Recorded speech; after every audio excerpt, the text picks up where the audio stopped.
There's still a long road ahead.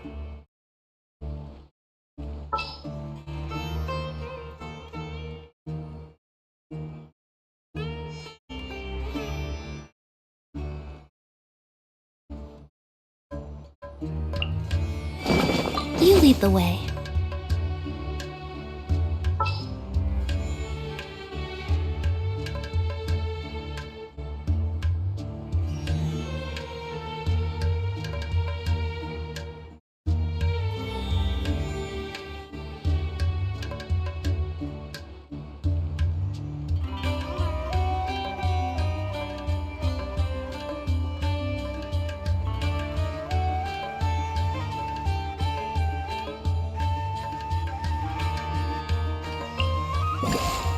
It is as the stars foretold.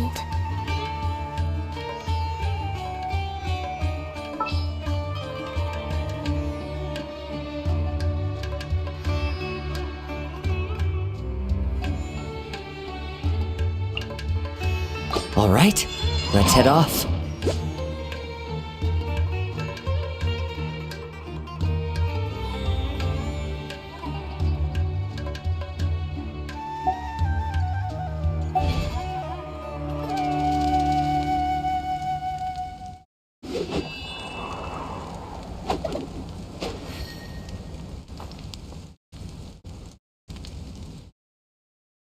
I really meant going there.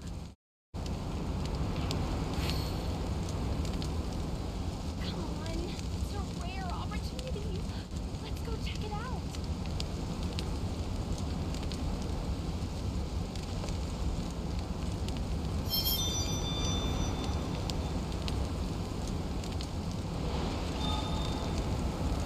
I really wouldn't recommend going there.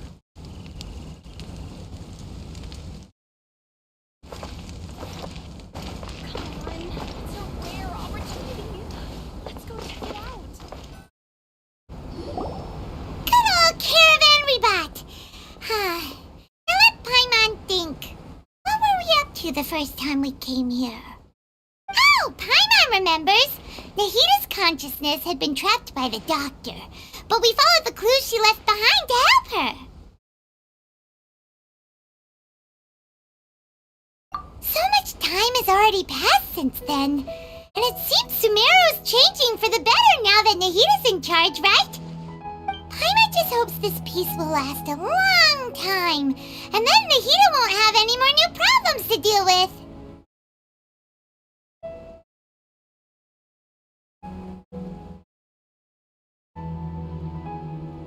Yeah, guess you're right. We somehow always find ourselves right in the thick of it. Who knows what will happen next? Come to think of it, maybe it's all because of you. Maybe you're just a magnet for trouble.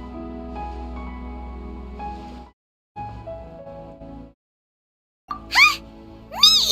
Before Paimon ran into you, Paimon never ran into any trouble. At most, when she was super tired, Paimon got caught in some strange whirlpool and sucked out into sea. And even then, you fished Paimon out. Anyway, for Nahita's sake, maybe we should think about heading to our next destination for now.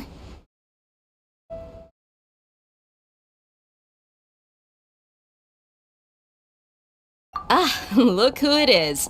Running into you in a place like this? I can see you two still love wandering around. Oh, it's Dia! Since just wandering around. We're usually taking care of some serious business, even though it may have nothing to do with our journey. But never mind that. What brings you here? I just finished a commission in the desert for a usual client of mine. Nothing too interesting. Just escorting a shipment of goods. I'm on my way to report back. That's when I saw you two all the way over there, chatting away. What were you two talking about anyway?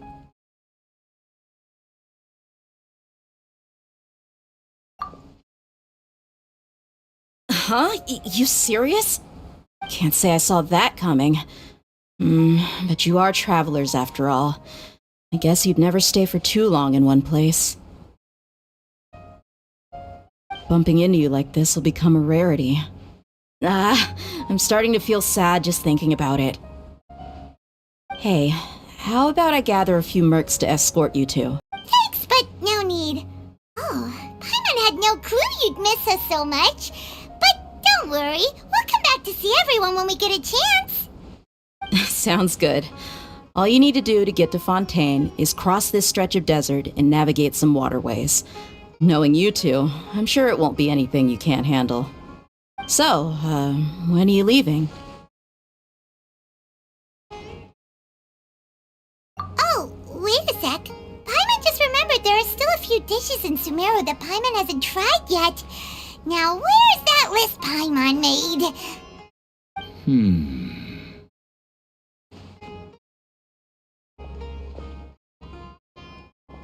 I see.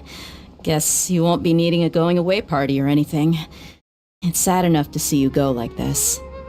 Though, now that I think about it, Sumeru wouldn't be what it is today without you.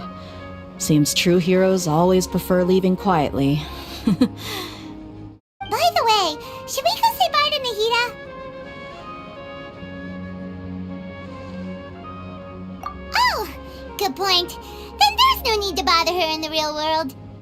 Then, I guess this is goodbye for now, Traveler in Paimon. Whether as a client or a friend, you're always welcome to come find me. Goodbye, Dia. Bye-bye, Sumeru.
After crossing all that sand and water, we finally made it! Oh, this must be Fontaine's port! Wow! Everything looks so advanced in Fontaine! Paimon's heard that the industry here is extremely developed, and there are all kinds of unusual... Just seeing the sights as a tourist is nice, but maybe it would be better if we found something to do! What do you think?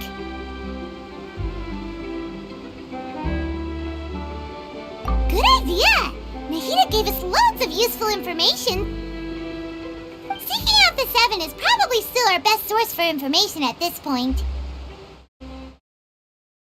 Yeah, the more we can learn, the better. So, what do you think the Hydro Archon's like? Will we get along? Nahida said that she has a very unique personality, whatever that means. To learn about a nation's god, start with the nation's people. There seems to be some locals talking over there. Let's go see if we can join the party.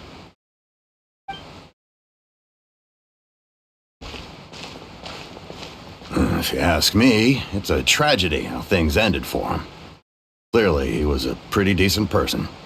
Yeah, I didn't expect that kind of ending for him. I thought he would at least fight on a little longer for his family. I was expecting a sudden plot twist, but it's a pity that it never happened. Still, his story is quite the tearjerker.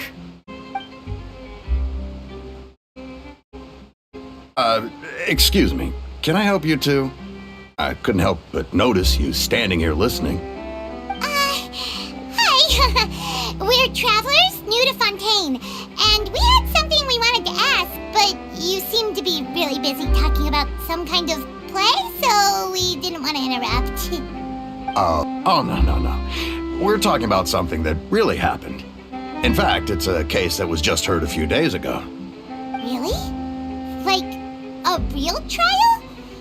But the way you were talking about it and the words you used just now made it sound like some kind of story. Well, good tales are often based on true stories, aren't they? And what you see in reality may also be someone deliberately putting on an act while harboring ulterior motives. Whether something is true or not simply isn't that important. The main thing is whether the story being acted out on the stage is splendid enough. Oh, but it looks like you're not from around here.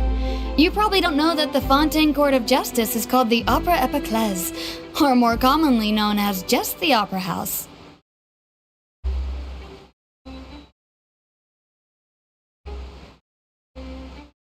But,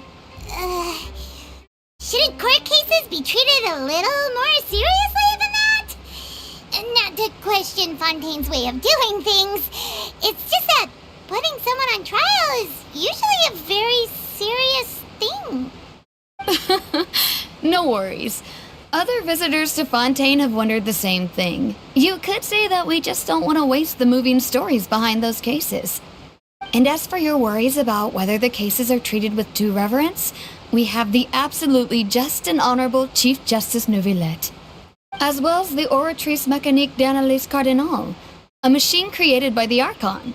Between the machine and the Chief Justice, false charges and injustice are a thing of the past now.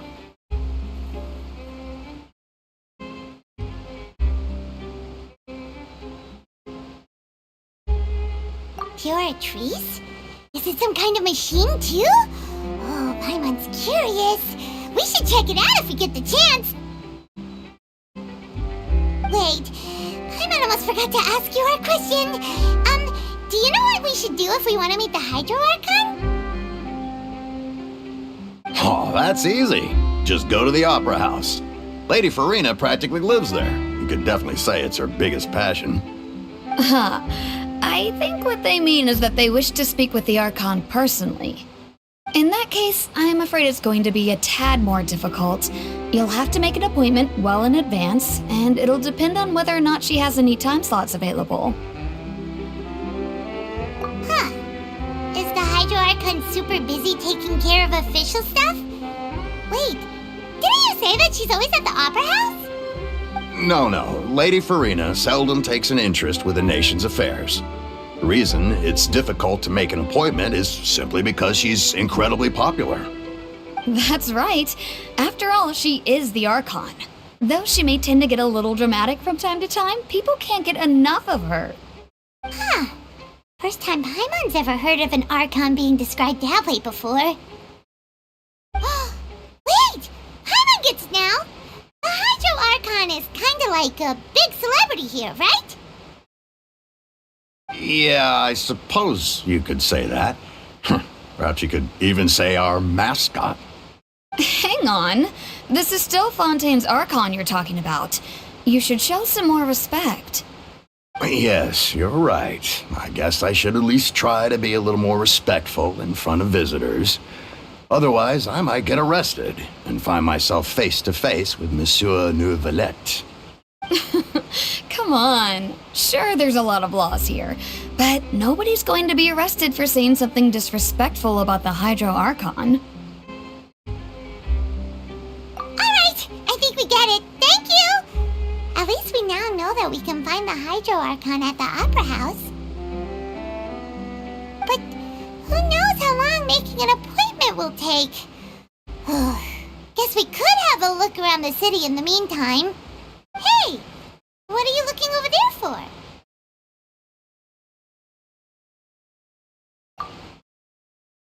Huh. Maybe something's the matter. She isn't going to jump into the water, is she? Maybe we better go check on her.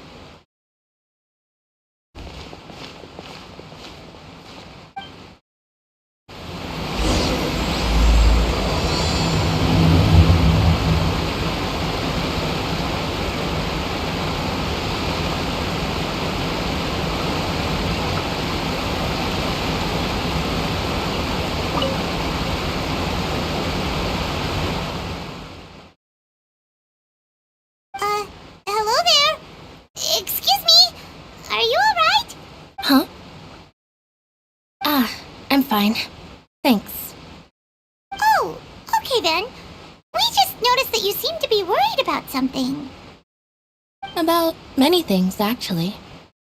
But there's nothing I can do but just keep my troubles to myself. I was just reminiscing about a place my brother and I would play when we were kids. It was just atop that hill over there. See?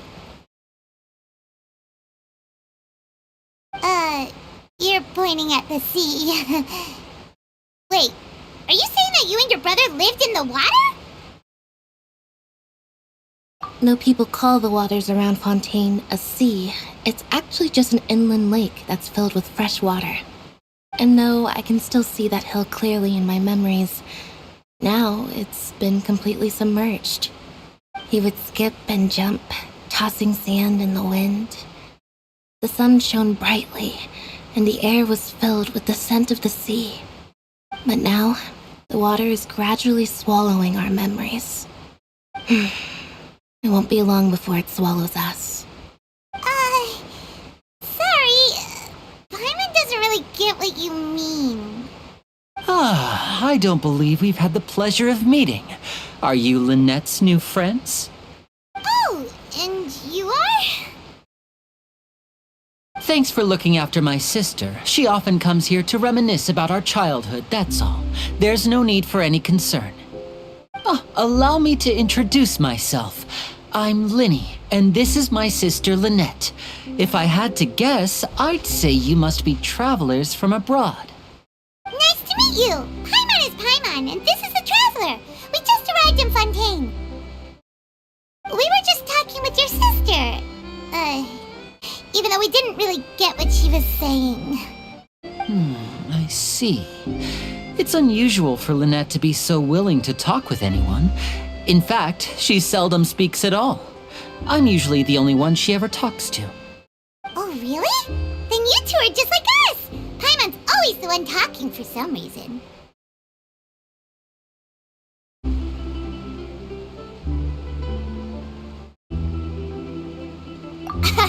So that's how you think it is? I also think my brother can be too talkative at times. Seems you were right, Paimon. We are quite similar. So, what did Lynette mean just now when she said that the water is engulfing your memories, and that it won't be long before it engulfs you too? Oh, that. It's from a prophecy that's been circulating in Fontaine for some time now. Well, I suppose prophecy isn't exactly the right word, because that implies a certain amount of uncertainty. There's no doubt about what's happening in Fontaine now. Where to begin?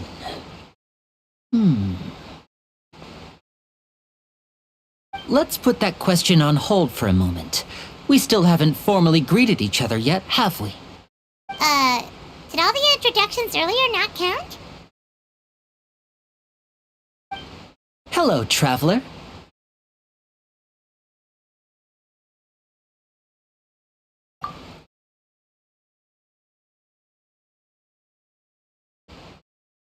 And hello, Paimon. Hey! Why didn't Paimon get a handshake? You're not poking fun at Paimon, are you? Please, don't take offense. Just consider it a sort of etiquette we have here in Fontaine when making new friends. You should remember it.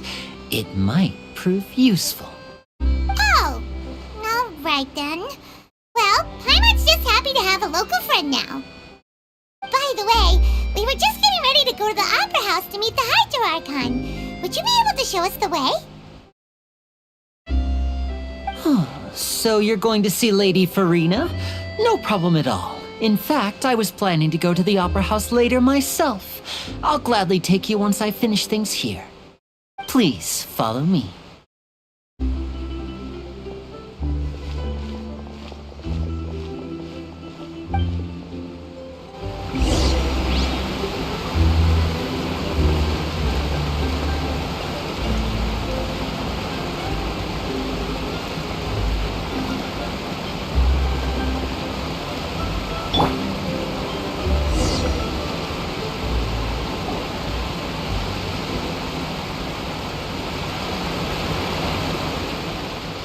You said you were going to see Lady Farina? Well, it seems Lady Farina has come to see you.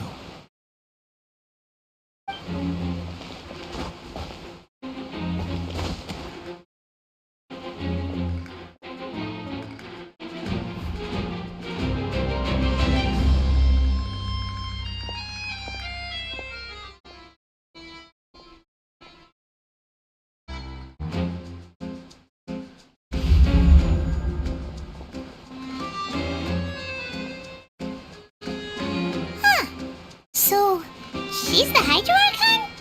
But how did she know we were looking for her? My dear people, rich and poor, those with cup in hand and those with nothing at all, raise your glasses in celebration! If you don't have one, then just raise your hand in lieu.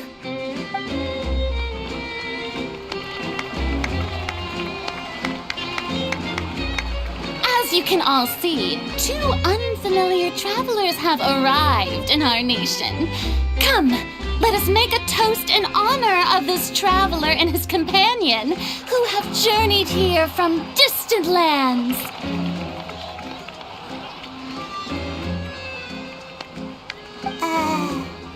Is she talking about us?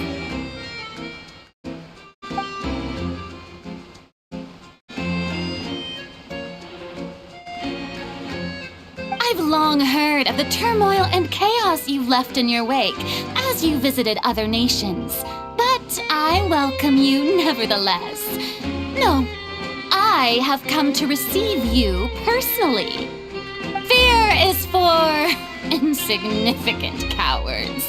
I am a god, and I will never entertain the notion of such meaningless wariness. You can be rest assured, I see clearly your sincerity. Of course, seeking an audience with me is the most sensible thing to do. It will allow you to truly behold my power and witness my authority. Intelligent people always gather under the correct banner. I, Focalor, hereby welcome you to the nation of Hydro and acknowledge the value and significance of your trip. Now, you may rejoice in this. Yeah, Paimon still can't believe it. Feels like we've only been here for a few minutes. But the Hydro Archon's entrance was, how should Paimon describe it? A little over the top? Miss Hydro Archon? How did you know we were coming? I see. As Outlanders, you inevitably lack even some of the most basic understanding. Don't forget that even the gods can be divided into the mediocre and the excellent. I suppose it's only natural for you to be awestruck by my abilities. You had best stop and consider. Do you really have the noble qualities and etiquette necessary to communicate with a god? All it takes is a flick of my finger for me to know everything about you.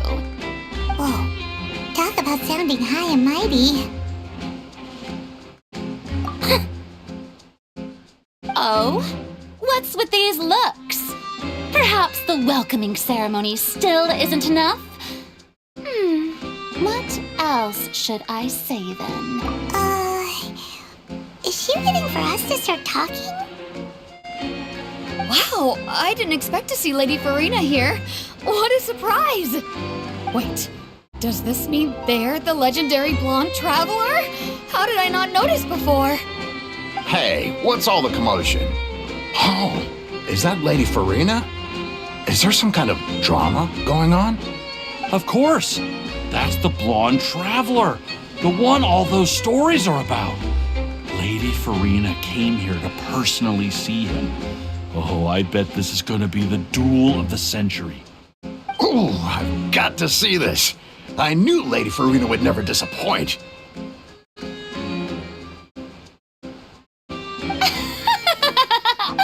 Yes, but don't get too excited now.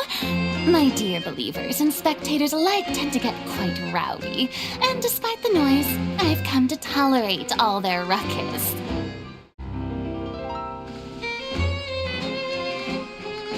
You may consider this my reward to all of you. I have determined that there will be an epic duel between myself and this traveler from another land, just as you were hoping to see. Now she wants to fight? Aren't we getting a little ahead of ourselves?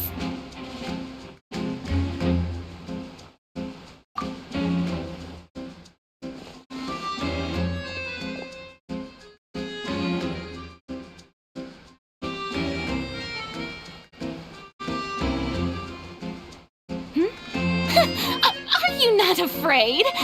Might I remind you that this is a duel against the divine? What are you trying to do, traveler? Provoking a god in front of her people? Stand down, Clorend. I admire his bravery. Few have the courage to draw their sword against a god. He is obviously a true warrior. Unfortunately, people nowadays only crave to be thrilled, and a mere duel will not slake their thirst for excitement. Oh, yeah, she's right. Just a duel wouldn't be all that interesting. On Araneus, criminals are always requesting duels to defend their honor. They're getting a bit old, to tell the truth. You see. Then, as the god of justice, I shall face this traveler in another kind of duel. A duel in court! Oh, all right! Now that'll be worth seeing! Right. This is Fontaine, after all. Such a grand opera house, it would be a pity not to use it. Why do you care so much about the crowd's reactions? Seems you've spent a little too much time in the opera house. Besides, how exactly do you plan to have a duel in court? You mean you're going to put us on trial?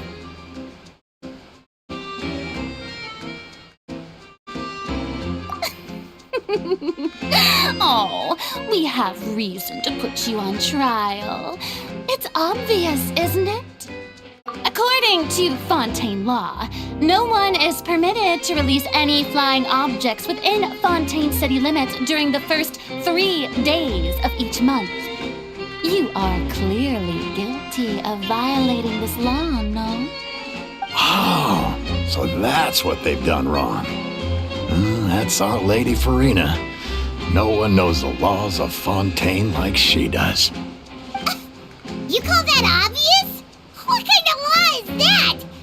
Wait, flying object? You mean Paimon? Precisely! Now, if you two have no objections, then in the name of the Hydro Archon, I order your arrest. My apologies, Lady Farina. I don't mean to spoil the fun, but if you would allow me to interject, I don't think that Paimon here meets the definition of a flying object. You tell her, Linny! Finally someone who's not crazy. How could anyone call Paimon a flying object?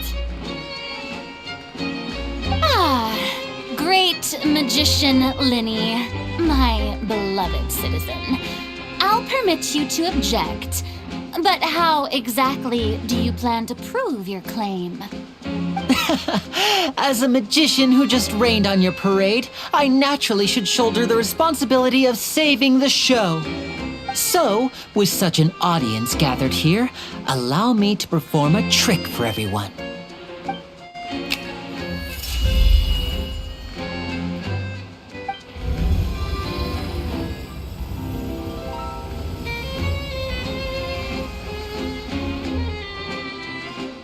Ta-da!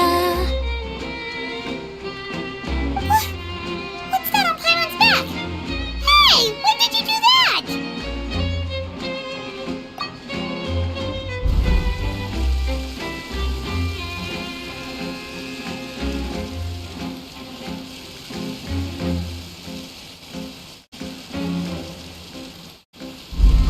There.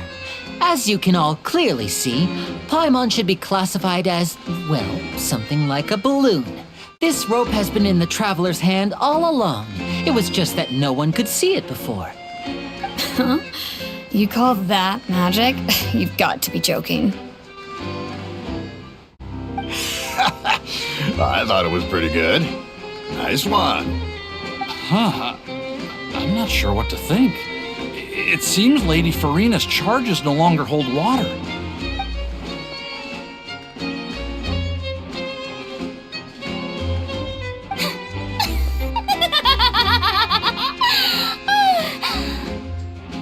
Amusing. Very amusing, Linny. Just the sort of unexpected twist that I enjoy. With you here, today's performance can finally be called complete. Performance? You see all this as a performance? In which case, consider the matter of your trial resolved. The god of justice will not bring charges against an innocent person. But when there are valid grounds, I will not only judge travelers from abroad, but even the gods of other lands. I look forward to seeing your upcoming performance at the Opera House, Mr. Linny and Miss Lynette. That's enough for now. Toodaloo!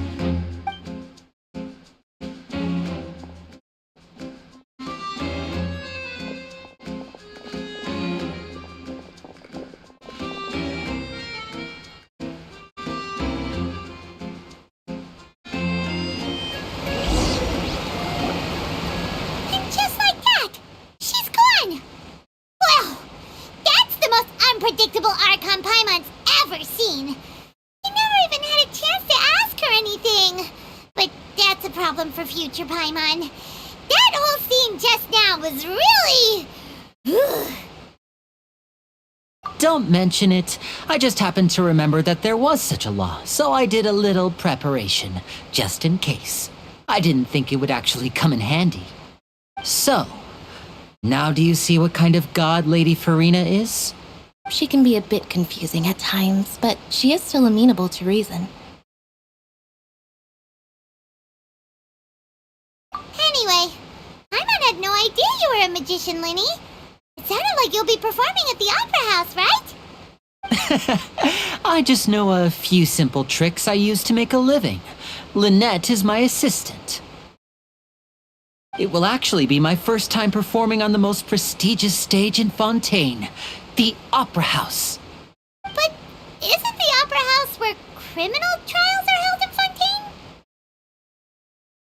When there are no public trials being held, the Opera House hosts a variety of other performances. To the people of Fontaine, the line between a trial and a performance can be a little blurred. And speaking of performances, I would be remiss to forego this opportunity gifted by fate. Might I invite the two of you to see my performance? My brother's always excited to make new friends. Oh, sure. We don't really have anything to do now, and we wanted to go to the Opera House anyway.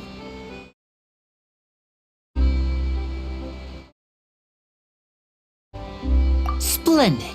In that case, why don't we go together? I'll show you the way. I just have something to take care of first.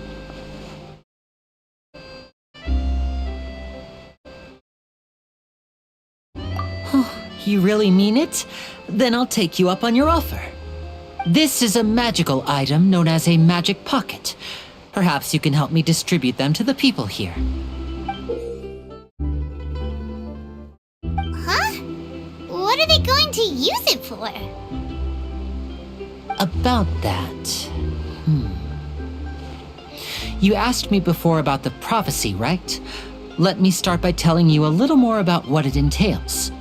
I'm not sure exactly when it began, but a prophecy has been circulating around Fontaine. It says that every person in Fontaine is born with sin. No matter how the nation of justice holds trial after trial, this sin cannot be absolved. Until one day, the water levels in Fontaine will rise, and the sinful people will slowly be drowned. In the end, the people will all be dissolved into the waters, and only the Hydro Archon will remain, weeping on her throne. Only then will the sins of the people of Fontaine be washed away. That sounds pretty gloomy. Why are people in Fontaine born with sin? What is that supposed to mean? There are lots of guesses. Some say that the ancestors of Fontaine stole the power of the seas and stirred its wrath.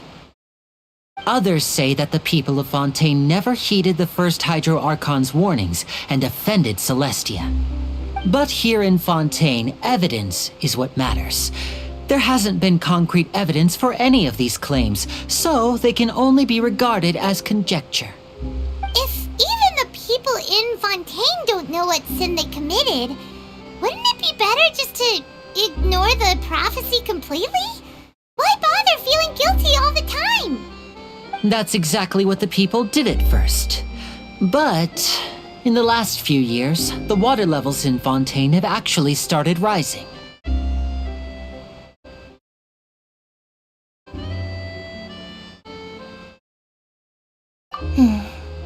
Many places have already been completely submerged, and now lie beneath the sea.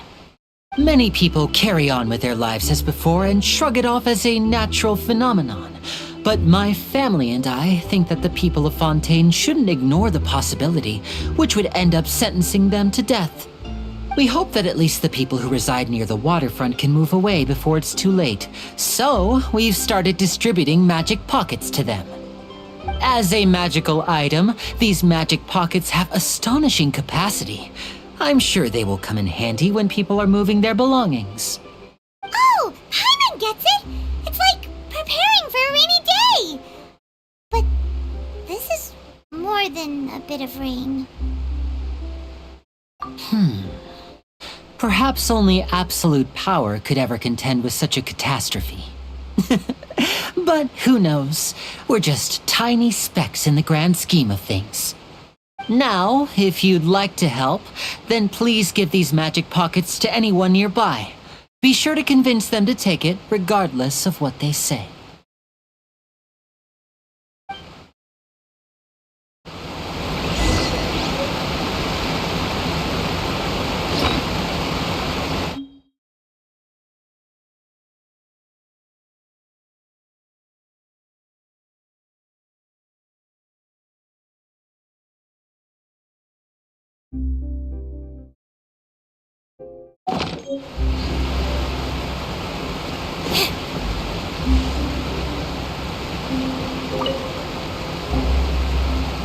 So you're the blonde traveler that everyone's been talking about.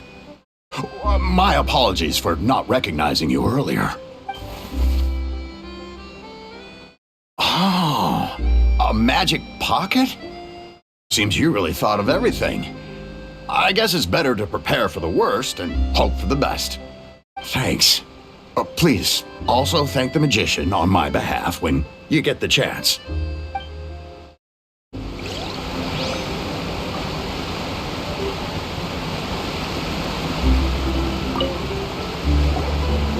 What's this? So you also believe in the prophecy. Keep it. I won't have any use for it. What? You mean you don't believe in the prophecy?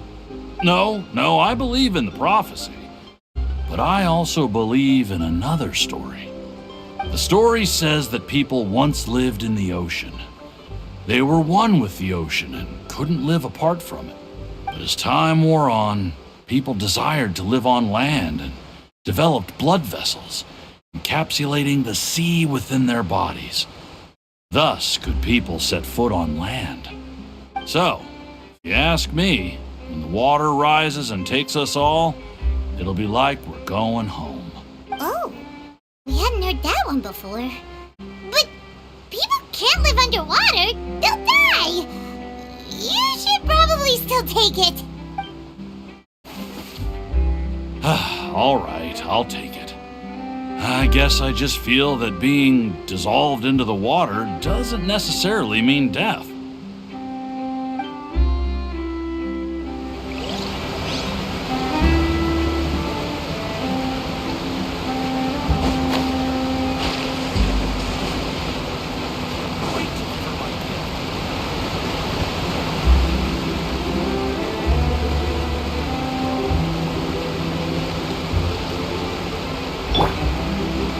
Into the wind.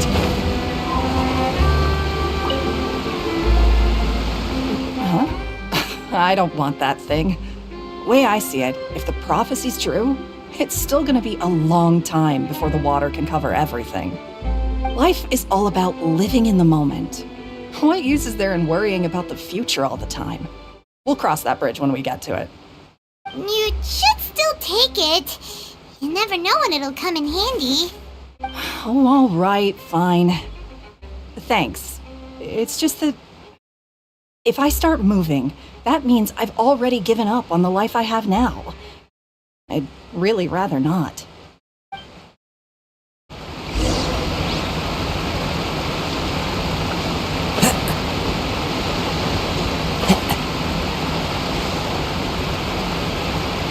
Oh, you already handed out all of the magic pockets? That was fast. So, what did people have to say? I bet you heard some, interesting opinions. Yes, but that will change once disaster strikes. I know they'll change their minds, so it's only right to help them prepare.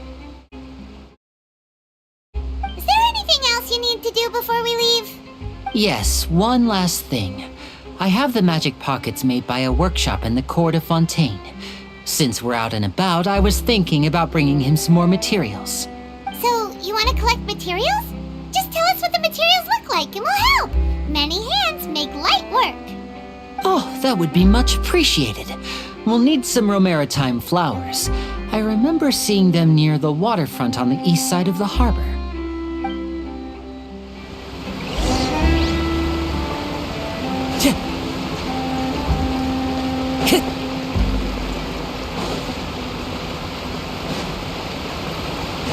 Time to go. It seems we have to use Hydro to collect Romaritime flowers.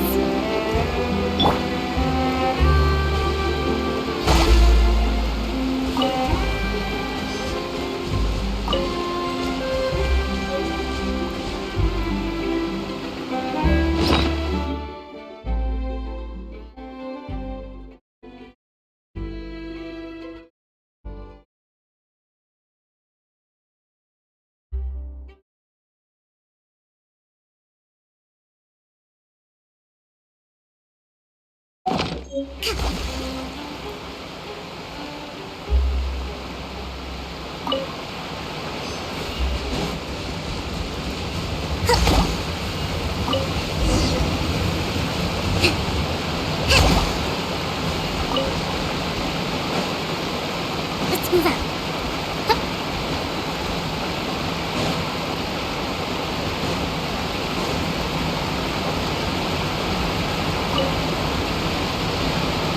You made quick work of that. I can tell you're an experienced traveler. I've also finished collecting a few here. Maybe next time you'll feel like helping too, Lynette. No way. I'm in power-saving mode today. Otherwise, I fear I may not have any energy left for the performance at the Opera House. Fine. Though the performance is still a long way off. Now that we're finished here, we should get ready to head back to the Court of Fontaine. So, we're going to the Court of Fontaine before we head to the Opera House? Good. Paimon wants a tour of Fontaine's largest city and try...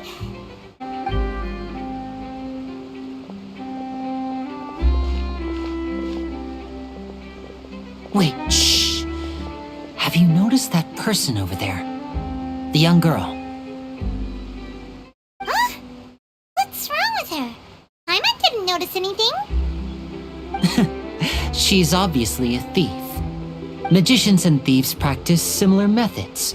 We divert attention, and a distracted audience is one that won't discover what you're really doing. Watch her movements carefully.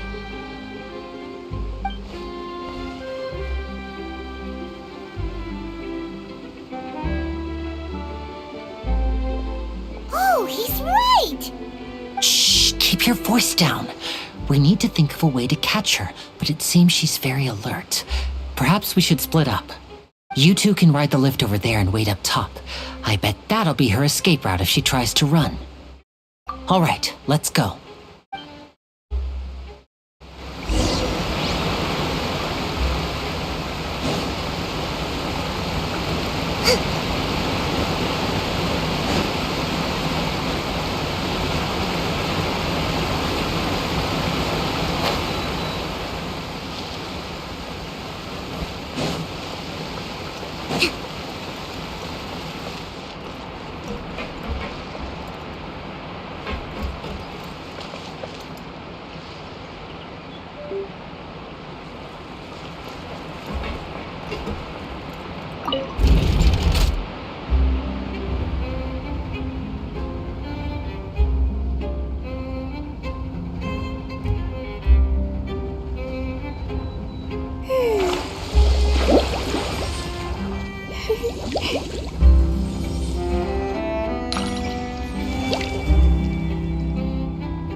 To survive hardship, you must prepare for hardship.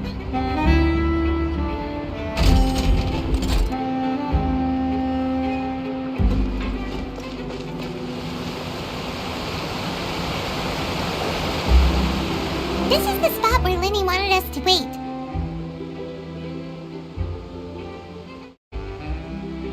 Oh, look! Isn't that her?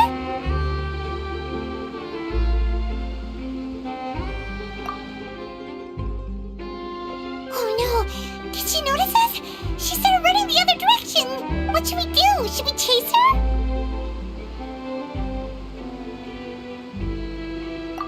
You're right. She might also be trying to lure us away. Nothing's happened for a while now. Paimon wonders if Linny caught the thief. Yeah, let's go.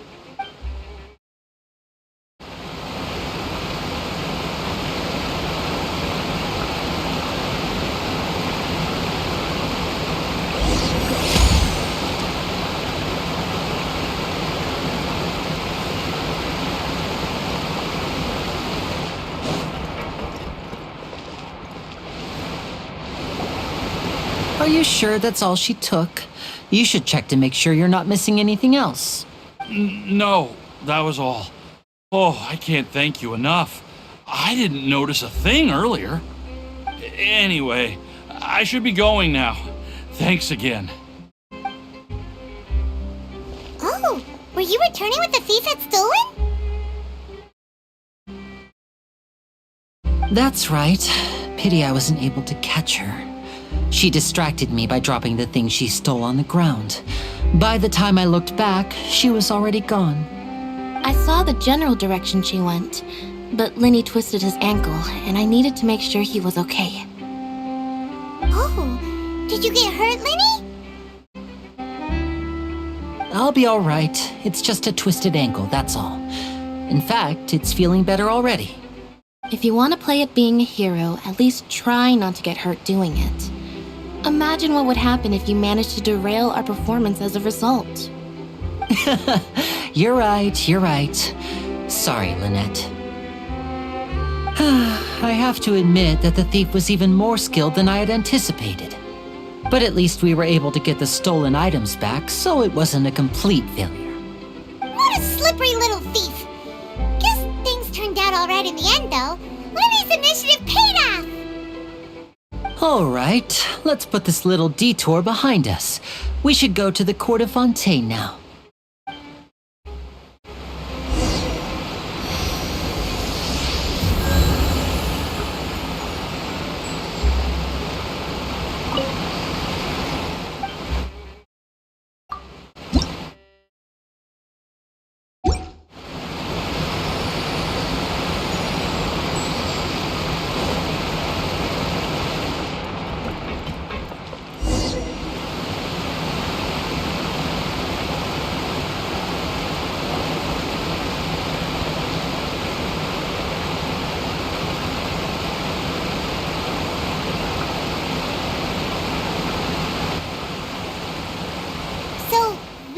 This thing to go into the city?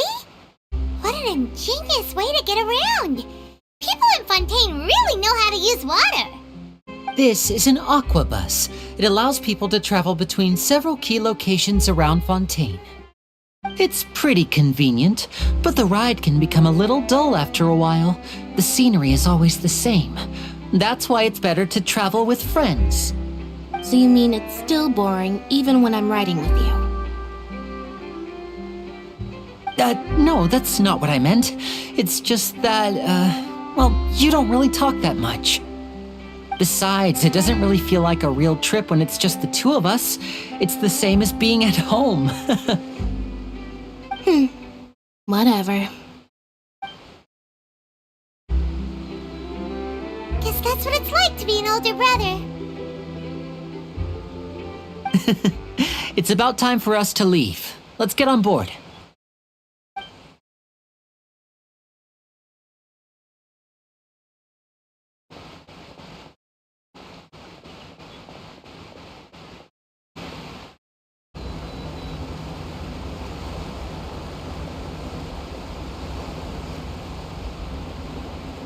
Oh, excuse me! Aren't you the great magician Linny and his assistant Lynette? Hello. I don't believe we've...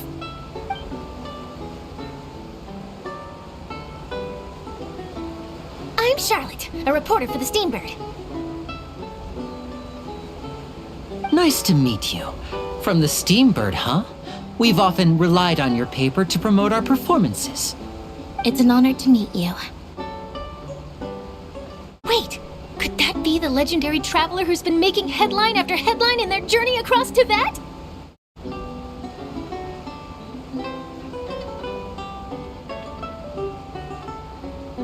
Amazing! You recognize everybody almost immediately! I wouldn't be much of a reporter if I didn't know who's who, would I? Wow, today must be my day! Who knew I would end up on the same boat as so many VIPs? Could my vision finally be showing me some favor? So, Charlotte, what do you usually report on? Well, when there isn't any breaking news, I mainly cover the trials at the Opera House. You can still manage to keep readers' attention as long as you tell things from a clever enough angle, even if it's the same old topics. For example, reporting on how a scammer once deceived vulnerable girls into relationships, or how a financial criminal was once so poor that they ate a single piece of bread for 5 days. That's fine and all, but what I'm really after is exclusive, sensational news pieces that could shake the country. These smaller stories are a waste of my talents. Oh, I just remembered!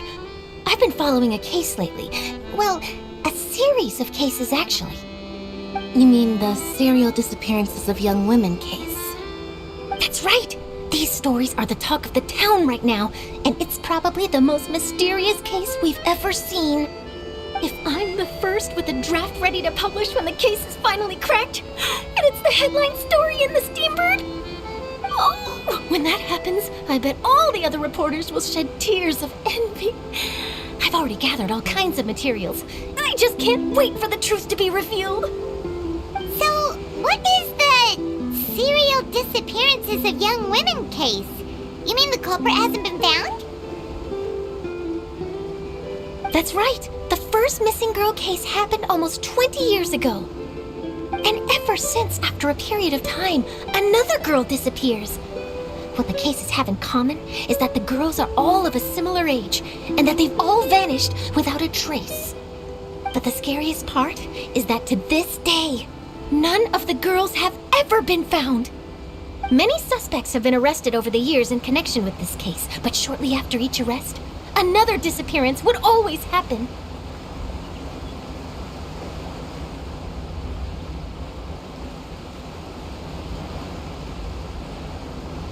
Yes, it's possible. But either way, I believe that every case has some precise truth behind it, waiting to be exposed. Yes, I agree. And at the very least, the family of those missing girls deserves some sort of explanation. I just imagined for a second what I would do if Lynette were to suddenly disappear. I'd pay any price to get her back, and then find a way to track down the culprit. Please don't imagine that, Lenny.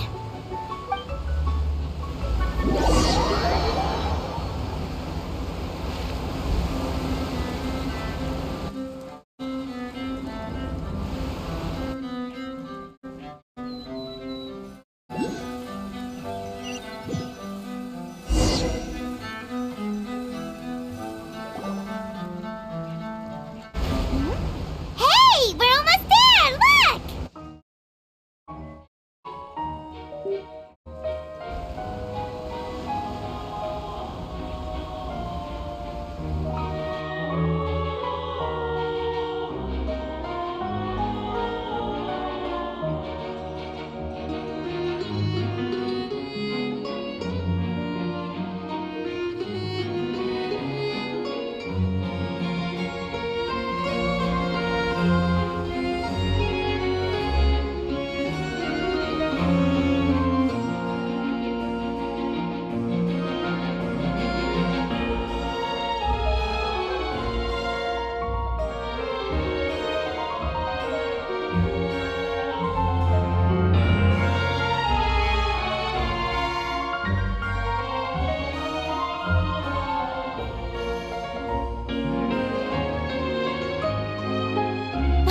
I really enjoyed chatting with you. Life should be full of pleasant little surprises like this. Yeah, us as well. The ride went by too quickly. I have an interview to get to. I should get going before I'm late. Okay, Hyman hopes we can chat again soon, Charlotte. See ya! Bye now. Oh, be sure to stop by and see me at the Steambird when you have time. What a tough job. Always running around and interviewing everyone. Well, where should we go now? If you don't mind, how about we stop by my home first? Besides, I still have all the materials we collected. Sure, we wouldn't mind at all. This city is so huge, Paimon wouldn't know where to start anyway.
This is our current abode.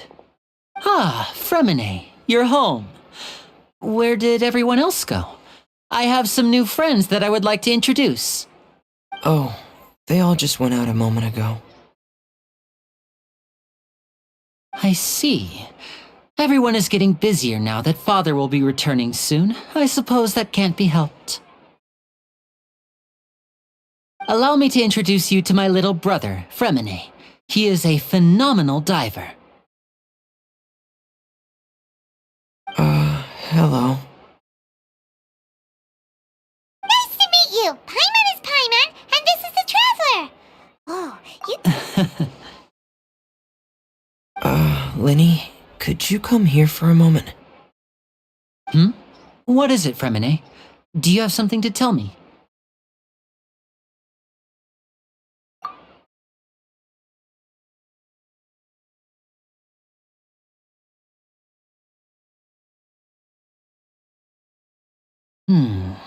Okay, I see. Is everything alright? Oh, it's nothing. We were just discussing a little housework. Sorry for the interruption. Oh, before I forget, the Traveler and I collected more materials to make magic pockets. Were you able to get any, Fremine? Yes, I went diving and gathered lots of materials. I was about to give them to you. That's our Fremine, always quick with the underwater work. All right, I'll take these to the workshop.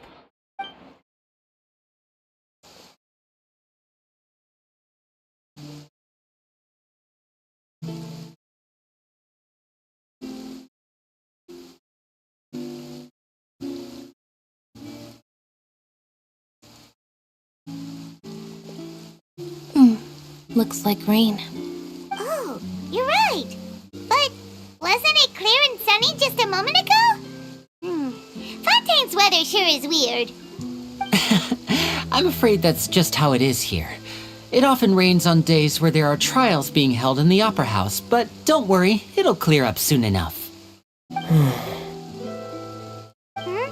What's wrong, Fremine? There's a legend about the rain that I tend to believe. It's said that a dragon of water once resided in Fontaine. Though we don't know where the dragon went, every time it weeps, the skies will cloud up and pour out rain. When I was a child, my mother told me that if I wanted to go outside and play, I should yell toward the sky at the top of my lungs. Hydro Dragon! Hydro Dragon! Don't cry!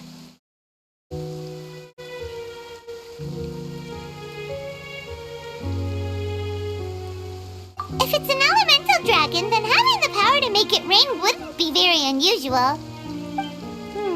Let Paimon try something. Hydro Dragon, don't cry!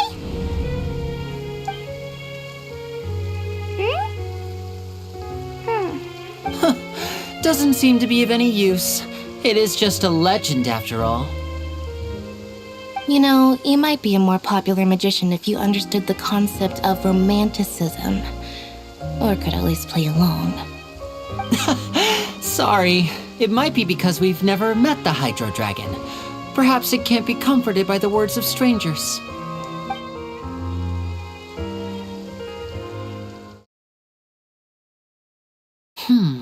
It rained for longer than I suspected. Oh, it's already getting late. Was there something you needed to do, Linny? Yeah, some preparations for the show at the Opera House. I need to find a way to catch the last aquabus of the day. On the day of the performance, just ride the aquabus to the island of Araneus. I'll have Lynette meet you at the fountain in front of the Opera House.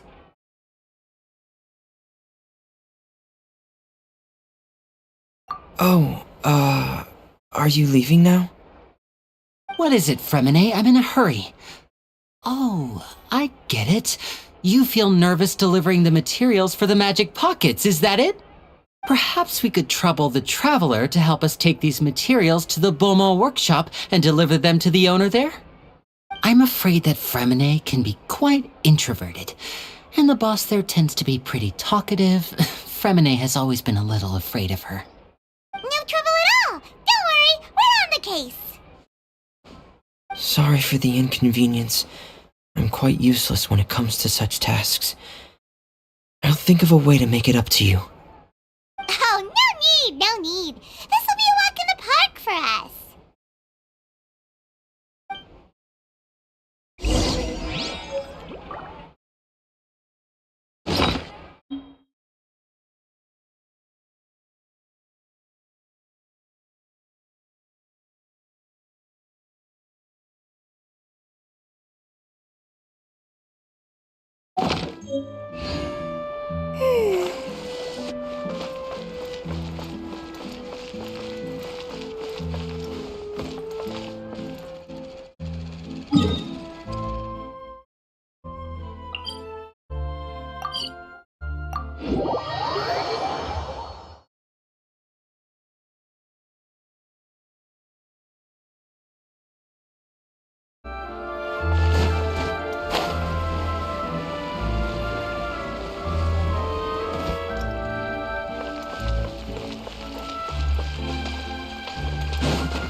Let's move up.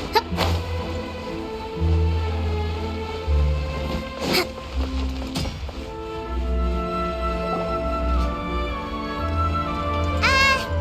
Hello? Is there anyone here? Oh, hello there. New customers? Looking to buy, or do you need something made?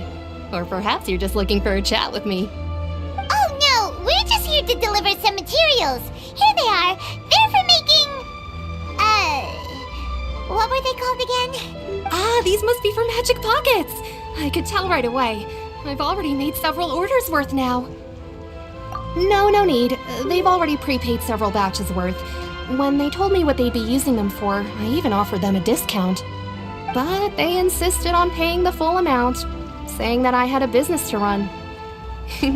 It seems both their hearts and their pockets are made of gold. Wow.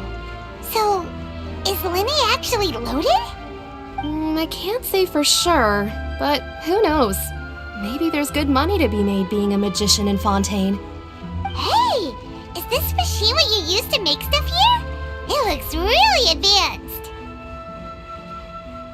Why use your hands when a machine can do the work?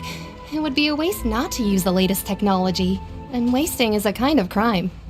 But where does a big machine like that get its power from? Well, it's a little complicated. I'm not sure I can put it in layman's terms for you. But basically, everything we usually use here in the city is powered by indemnitium.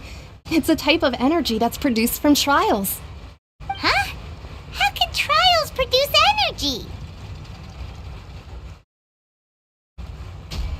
Well, I'm not completely sure of all the details myself, but basically, when a trial is in session, the Oratrice Mécanique d'Analyse Cardinale harvests people's belief in justice and converts it into energy to be used all around Fontaine.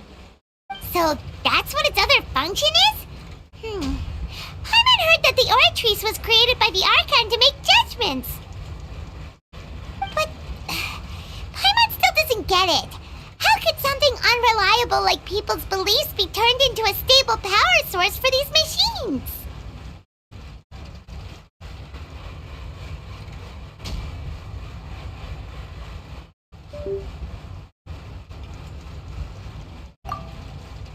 Oh, yeah!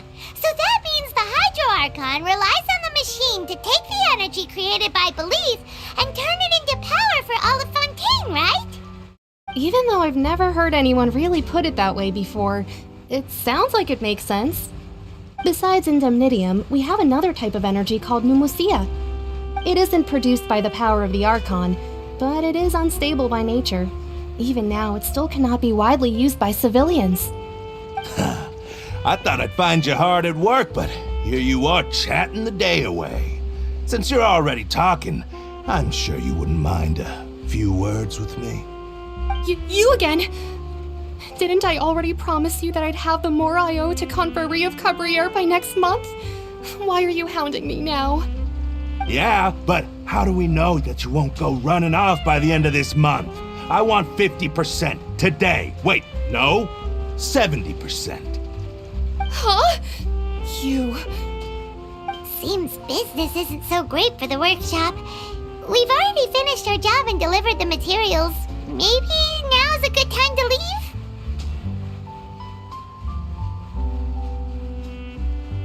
leave? Hey, hold on! Before you go around trying to collect payments, why don't you settle your own debts first? If Confrérie of Cabriere wants to poach clients from Northland Bank, that's fine. But I'm afraid you still owe the bank a hefty sum of mora. So why don't we work things out between us first, before you get back to your little conversation here? You're from Northland Bank. But we said we'll pay everything we owe next month. Why are you hounding me now? Traveler, Paimon! I didn't think I'd run into you here in Fontaine. What are the chances? We're surprised to see you too! What are you doing here in Fontaine? You didn't want to stay in Snezhnaya?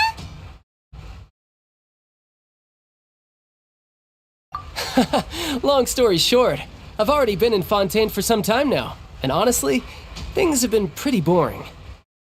But it seems that fate brought our paths together today. Not only will I have some good friends here now, but ones who always seem to find trouble. Either way you look at it, it seems things are going to get a lot more interesting now. Pretty sure we'd want to avoid anything that you'd find interesting. Besides, our trip here has gone pretty well so far, right, Traveler?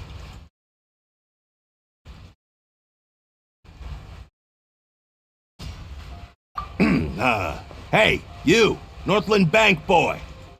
Aren't you forgetting something? Don't interrupt. It's not often I run into the Traveler like this. Why don't you wait for me over there for a while? You kidding? Aren't you the one looking for us? You really expect us to sit and twiddle our thumbs while you catch up with your friends?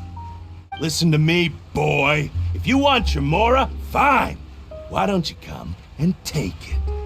Hey, I just said not to interrupt. Oh, by the way, Traveler, the last time I took Tonya and Tusser ice fishing, Tusser said... Hey! That's way over the line! All right, boys, let's see who has to pay up now! Can you at least let me finish one sentence? Fine, though the bank told me not to get rough with our clients. You're the ones who started it. This is an act of self-defense. You two will have to be my witnesses, okay? I'm sure this won't take long.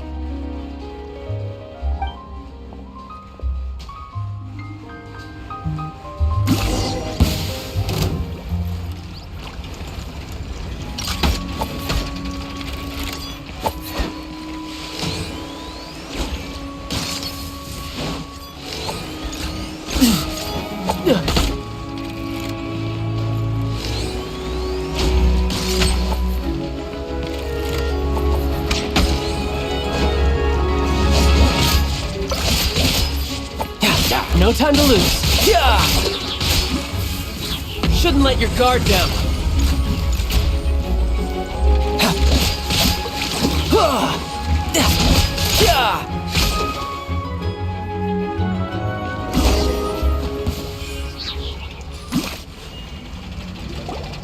Oh, what's your deal, Brad? How are you so strong if you're just a staffer from Snezhnaya's Northland Bank?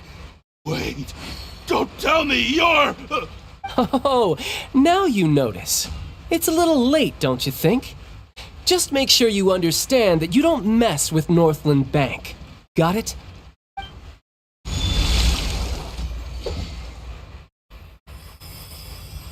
Huh? Now's my chance!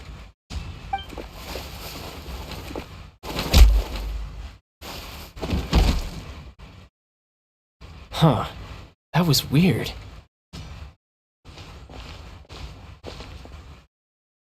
I'm not sure. It's as if I suddenly lost control of my hydro powers when I needed them. Maybe there's something wrong with my vision? Strange. How could that happen? First time Paimon's ever heard of someone losing control of their vision. never mind. It doesn't matter. If I want to stay sharp, I shouldn't be relying too much on my vision anyway. Besides, I always have my delusion in case I need it. So what are you doing in Fontaine, child? I don't see its work for Northland Bank. Well, I guess it's because I've been in a bad mood lately. Huh? What kind of reason is that? Wait, since when do you feel down about anything? I don't know. Maybe I still have a lot to learn about myself.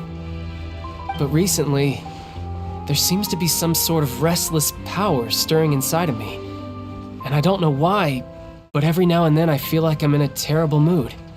Maybe you losing control of your vision just now is connected with that power you're feeling inside. That is a possibility. I can't remember if I ever mentioned it before, but when I was 14, I fell into some unknown abyss. It was during that time I learned nearly all of my abilities. The one who took me under her wing and taught me was named Skirk. She was always quiet and very mysterious.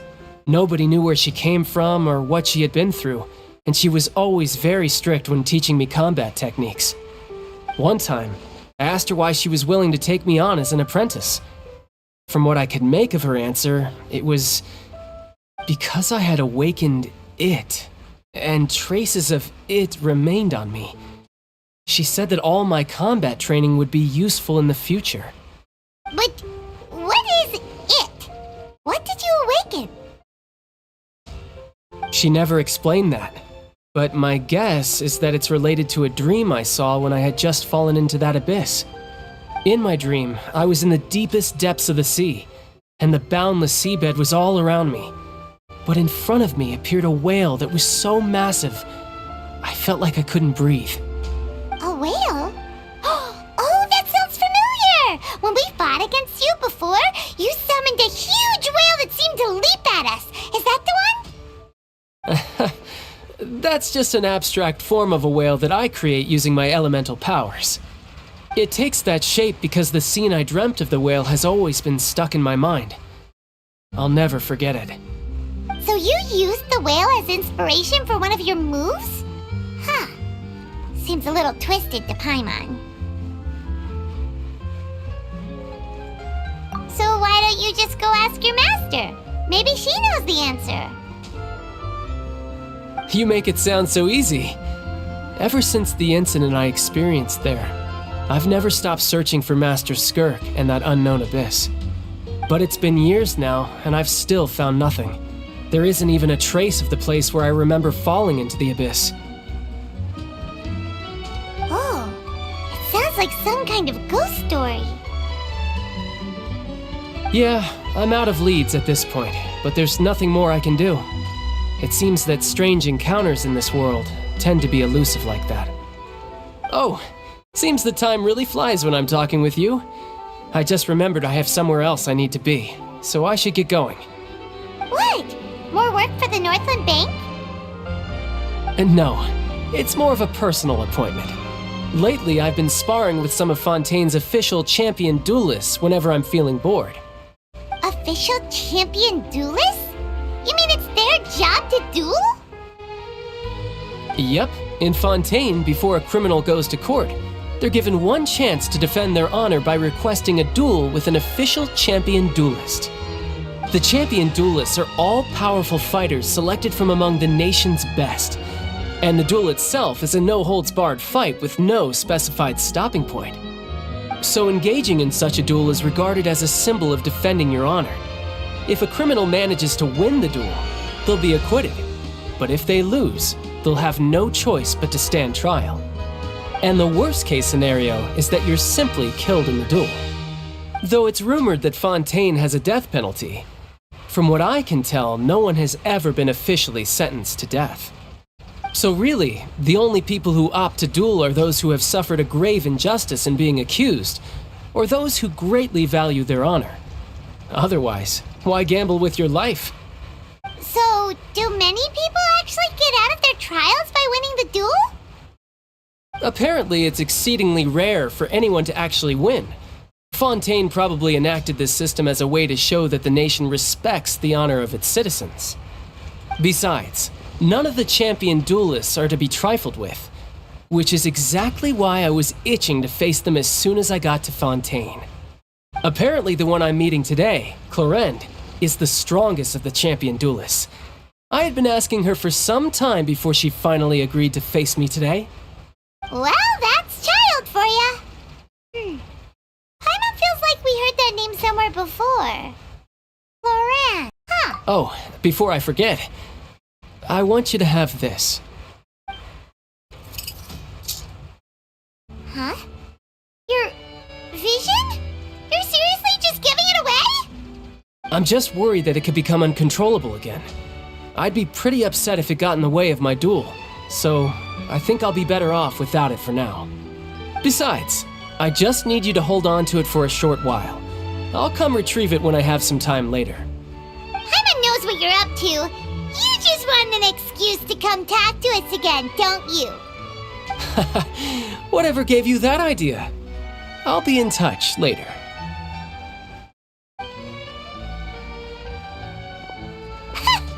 That sneaky guy. He said he's been feeling down lately, but he seemed the same as ever to Paimon.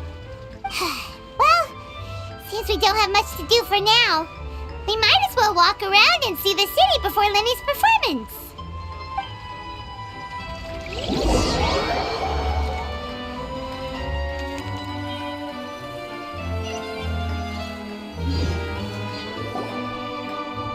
Wow! Who could have seen that coming? The reporter who was barely around for most of the story was the murderer all along!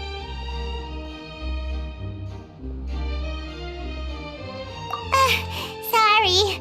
Paimon was just surprised, that's all. Paimon never saw that twist coming. The murder mystery novels here are amazing!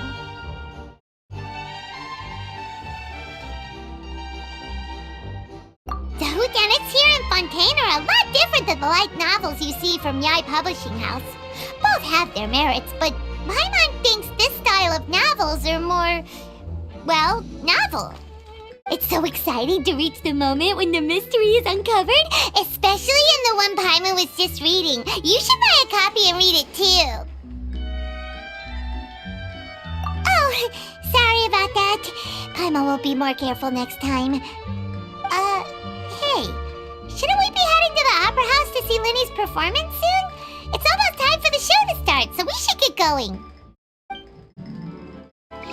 Lenny said that the Opera House is on air in ES, so let's go ride the Aquabus!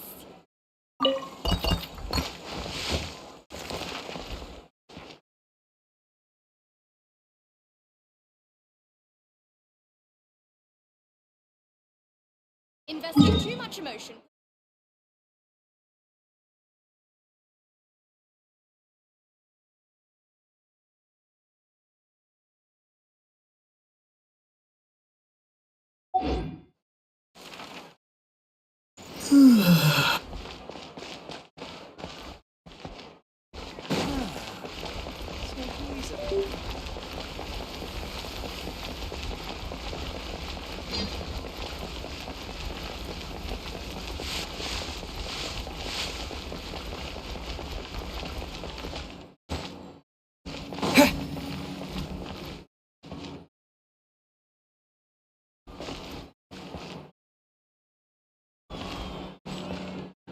Just then, the rain.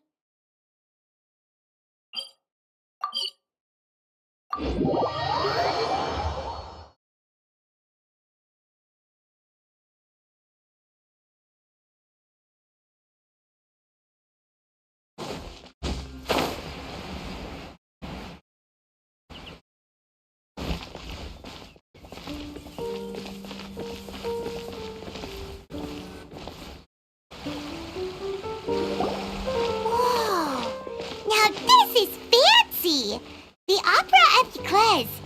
What a place to hold a performance! No wonder Lenny and Lynette were looking forward to it. Huh. Looks like there's a lot of people standing around the fountain up ahead. Oh, Archon, please bless us with a bright and healthy child. We pray. I don't know why you always feel the need to ask so much. I'll be happy as long as our child is healthy and lives a peaceful life. I guess if they're our kid, then there's no doubt they'll turn out smart. Maybe this is one of the customs in Fontaine. There sure are a lot of couples here. Vache. What's wrong? Vache. Vache. No, Paimon didn't say anything. Are you hearing things? Welcome to the Fountain of Lucine. All the water flowing through Fontaine converges here. It's customary for newlyweds to come here and wish for children. Ah! Lynette! You scared Paimon! When did you get here? Lenny asked me to wait here for you, remember? Right.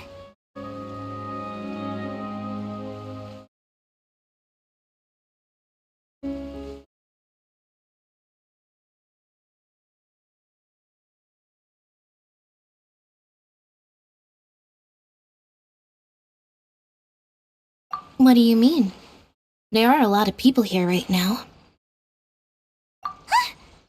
Hey, you're not trying to scare Paimon, are you? Besides, it's the middle of the day. It's not the time for eerie things. I see. I might be able to tell you something that could help explain the voice you heard. In fact, you might not be imagining things at all. I suspect that what you heard is a result of your hypersensitivity to the hydro element.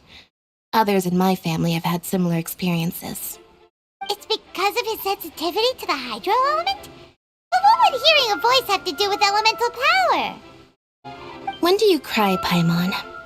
Wait, what? What does that have to do with anything? Just answer me. When do you cry?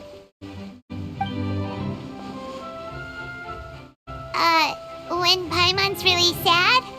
Oh, and when Paimon's super happy. Oh, and also when Paimon's really, really scared. Then you should understand that tears contain your most intense emotions. Like I just mentioned, the Fountain of Lucine is where all the flowing water in Fontaine converges. Even the tears that fall to the ground will eventually gather here. So maybe what you heard was the intense emotion coming from someone's tears. So, what did the voice say? If you were hearing their emotions, then Paimon wonders what happened to them. Rather than worrying about them, we should worry about my brother first. Don't let that calm look of his fool you. He tends to get pretty nervous just before a performance. So chatting with Linny might help him relax a little before he goes on stage. Oh, right. That makes sense. Let's go in and see Linny.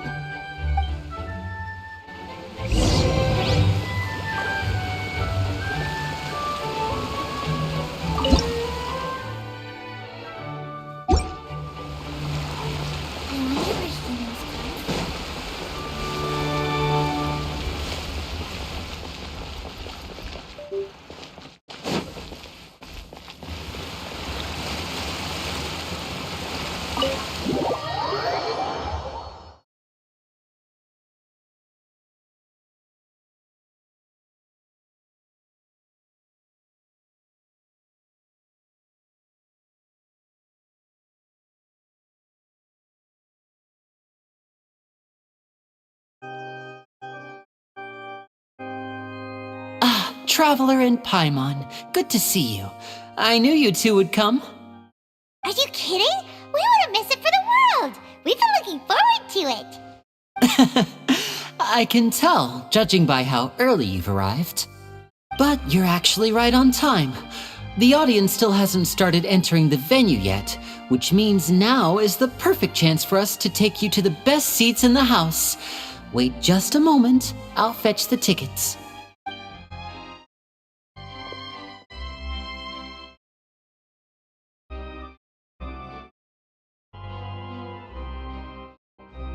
The Opera House has assigned seating, so you always have to make reservations. I've already reserved your seats, and here are your tickets. Ooh, front row seats! Thanks, Linny! Don't mention it. There's no need to keep thanking me. Hey, Lenny! Could you come over here and take a look at this? Oh, I'll be right there. Seems there's an issue with the stage props over there. That's Cal, my assistant, calling me. I'll go lend him a hand. Yeah, we'll just go to our seats. You go ahead, Linny.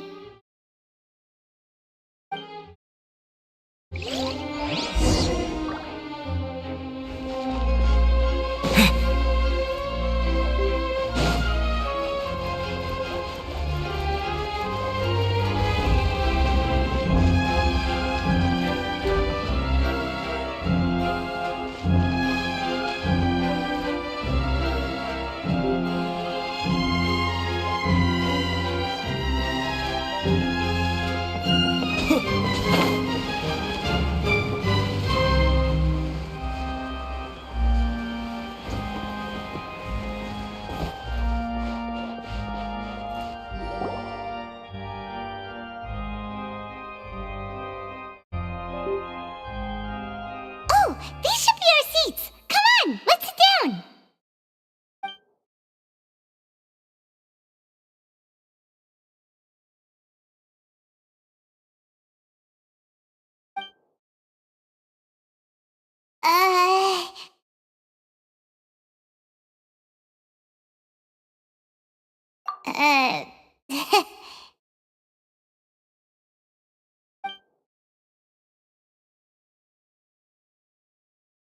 Hey, Traveler. Maybe we should strike up a conversation with the person next to us. Since we're sitting together and the rest of the place is practically empty still, it's kinda awkward if we don't say anything. Oh, you little... Of course you put this on Paimon. Excuse me, I did not realize you felt awkward. I am terribly sorry. I would be perfectly happy to chat with you if that is what you would like. Oh, so you heard all of that, did ya? Boy, you sure have good ears. Paimon thought she was keeping her voice down. Wait, that's not it. Paimon's sorry. Paimon's the one who was being rude, talking under her breath like that. So let's talk, but, what should we talk about? Oh, Paimon's got it. You're also here early and sitting in the front. Are you a friend of Linny's too?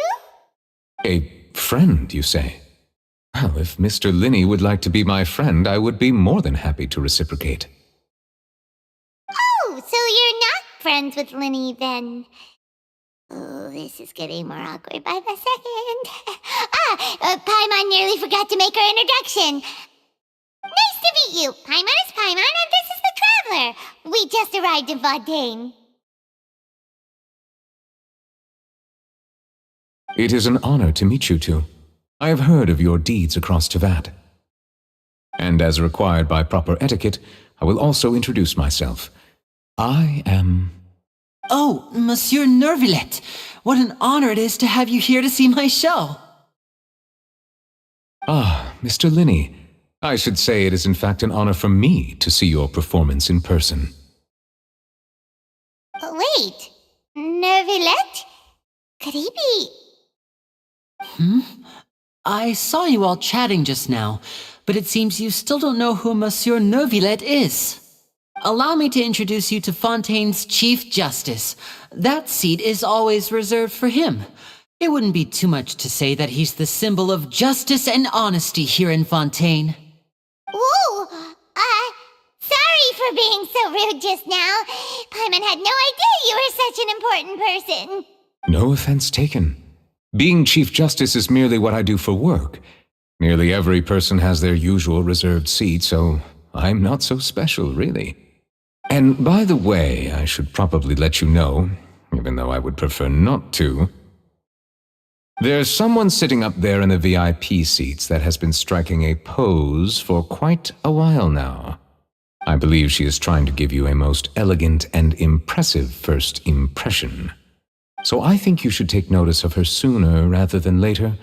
Otherwise, she may become flustered.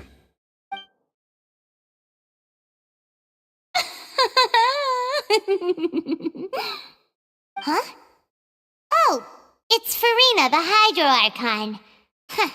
She sure has a smug and satisfied look on her face. Guess she has no idea that you saw right through her act. Very good. That is for the best. No need to pay her any more attention. We may now enjoy the show. Huh?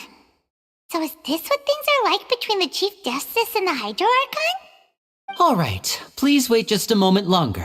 I've pretty much finished my preparations, and the performance will start as soon as the audience has made their way to their seats. Yay! The show's finally about to start! Paimon can hardly wait! Paimon's never seen a real live magic show before!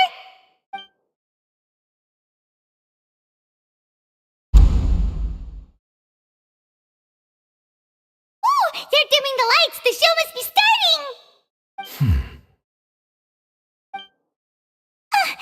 Sorry. Paimon will try to stay quiet. Welcome, one and all, to the Opera Epiclese. I am the star of today's show, Linny. And over here is my sister, Lynette, who will be working as my wonderful assistant. Please, let's give her a warm welcome. Hello, everyone. I know she may seem to be a little sleepy right now, but that's just a sign that she's nervous. Whatever. Now, some of you may be thinking, two vision holders who can freely manipulate elemental powers performing magic is not true magic at all. So, I would like to take a moment to assure you that elemental powers will have nothing to do with what you will witness on the stage today.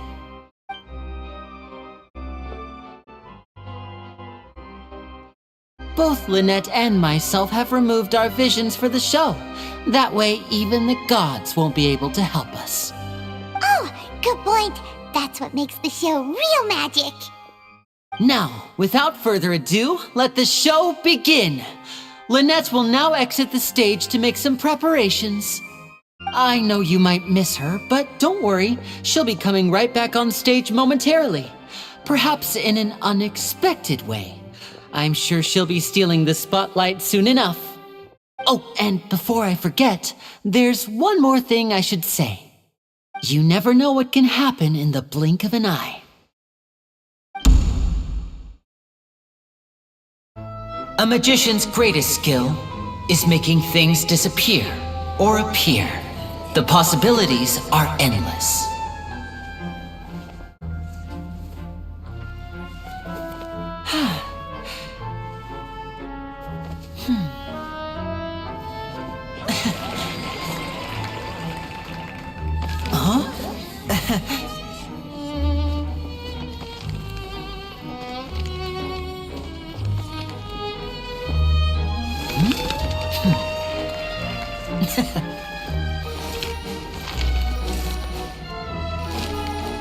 But this isn't what you came for. These little tricks, you've seen them all before. So it's time for something truly extraordinary, don't you think? This one's a little tricky.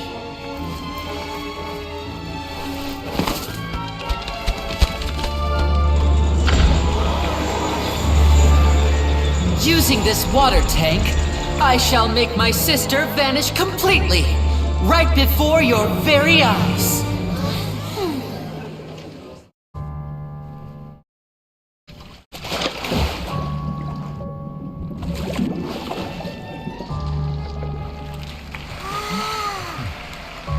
It's actually quite simple.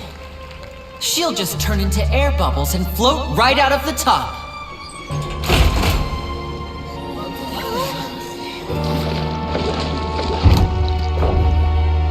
Oh no! I told them to check all the props carefully.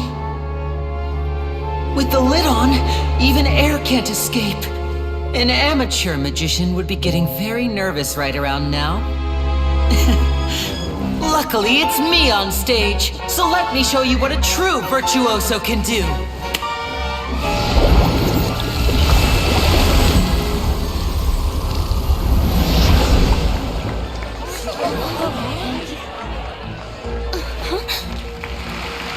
Lynette, are you still there? Don't go too far. We don't want to use up all our magic. Hi, I'm back.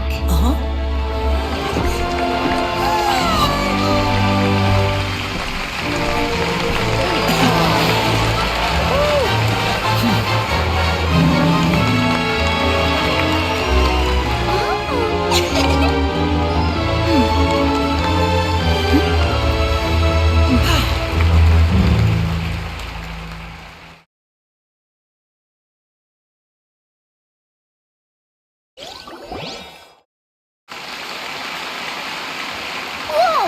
What in the world just happened? How did he do that? Paimon didn't see him do anything! Wasn't Lynette inside the water tank? How did she disappear and then reappear out of nowhere? If we could see easily through his tricks, then that would mean that his skills are still lacking. To appreciate magic, you should focus on the show happening on stage, rather than getting caught up in trying to see that which has been intentionally hidden. Guess you're right. Paimon couldn't believe her eyes when Lynette reappeared. Amazing! Thank you everyone. I'm glad you enjoyed that performance. But our magical journey has only just begun. I've prepared even more astonishing surprises for everyone here. The magic of transformation and disappearance can go far beyond what you've just seen.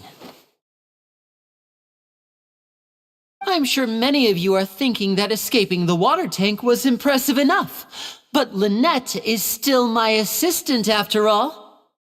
In which case, I have ample time to make all necessary preparations. So, for my next trick, I will require the participation of one lucky audience member. Please, if my assistants could bring out the magical boxes now. There are 2 boxes and only 2 boxes. One is here and one is there in the aisle among the audience.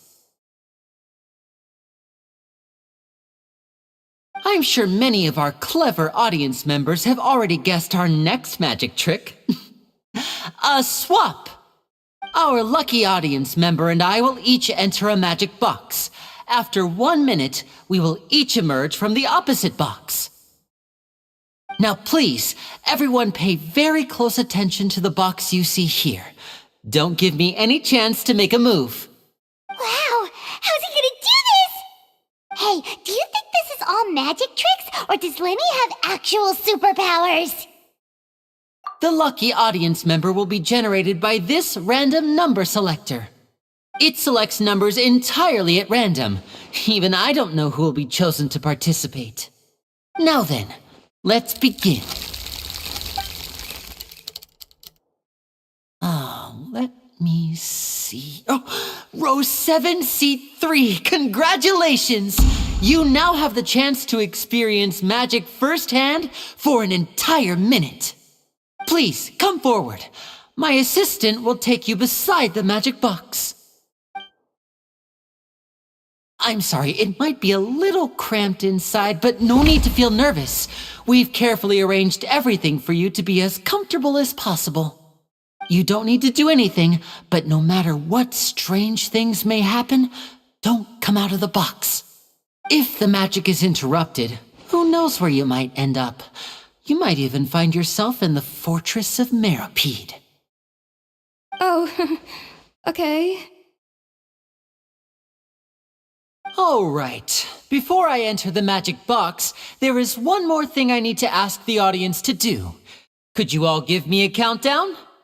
Like this. 60, 59, 58. Just keep counting down. You can go a little faster or slower if you like. I won't be able to see anything in the pitch black box, so I'll be relying on your voices to know when time is up. Oh, and no tricks now.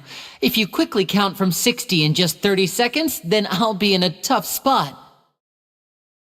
Ooh! Paimon kinda wants to count faster after hearing him say that!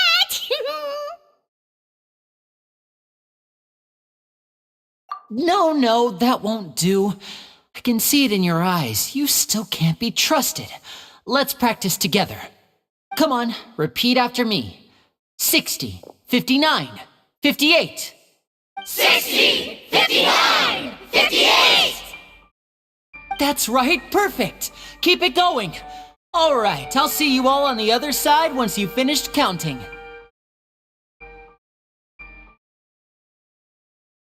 54, 53, 52? Huh? Why aren't you counting, Nervalet? I am counting in my head. I think things are exciting enough in here as it is. Merely a consequence of my identity and personality. Do not worry about me. Just enjoy the show. Oh, alright. You looked so serious that Paimon thought you might be feeling uncomfortable or something. 40, 39, 38! Mr. Linney, are you all right in there? Is everything ready? Yes, I'm fine. I'm just double-checking the direction of the magic. It would be a disaster if we get sent to the wrong places. For example, midair right above the audience. Even though he's saying that, Lenny doesn't seem nervous at all.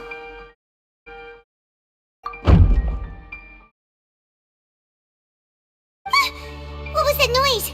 Did you hear it too? Not sure. Anyway, it doesn't seem like anyone's worried about it. 25! 24! 23! What's wrong, Mr. Linney? I can still hear you moving in there. I seem to have accidentally knocked over a decoration. I'm trying to fix it, but it's pitch black in here. I can't tell left from right. Never mind the decorations. There's no time for that. The show is what's important.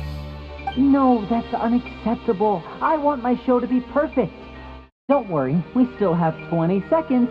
Hear them counting? 19! 18! 17! It seems things aren't quite going as planned. I apologize, everyone. It feels like you're all starting to count faster, but that's all right. I know it can be tiring to do such a long countdown. 10 seconds and change is still plenty of time. 10! Almost there now. 8! Whew. Swapping two people is harder work than you might think. Even a master magician like me can't guarantee I'll get it right the first time. Hey, wait! Is this the back one? I can't tell. They both look the same inside. Huh? No, that's not it. I'll try again. 7! Hey, slow down! Honestly! 5! 4! 3! Whoops! That doesn't count! 0!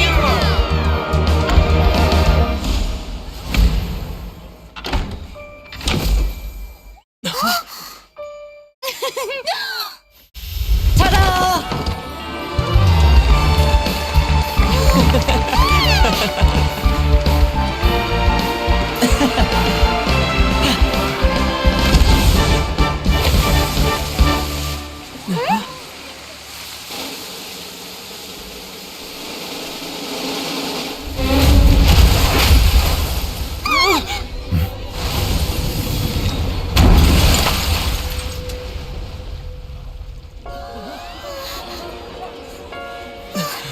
What happened?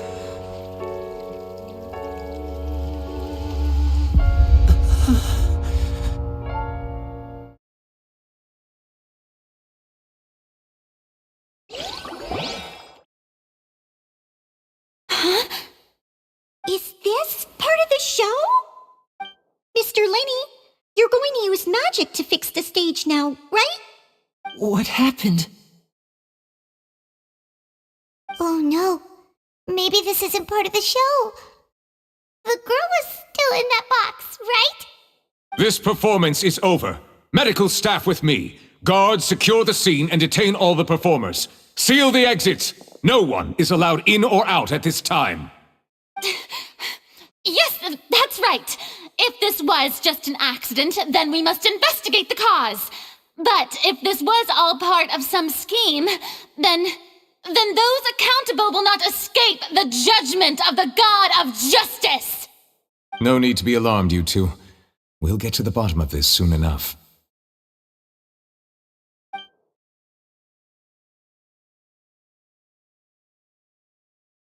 Unfortunately, the person who is in the magic box has been pronounced dead.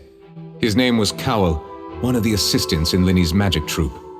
Apparently, the fireworks on stage ignited the ropes that were suspending the water tank, which then caused the tank to fall onto the stage. As of now, we are still not sure why we found Cowell in the box, rather than the guest from the audience. And after an initial search of the area, the guards have confirmed that the girl is nowhere to be found. It appears that this incident was not merely some mishap with the performance. And there are many indications that it is connected with the case of the serial disappearances of young women. The serial disappearances case? That's the case that Charlotte mentioned before!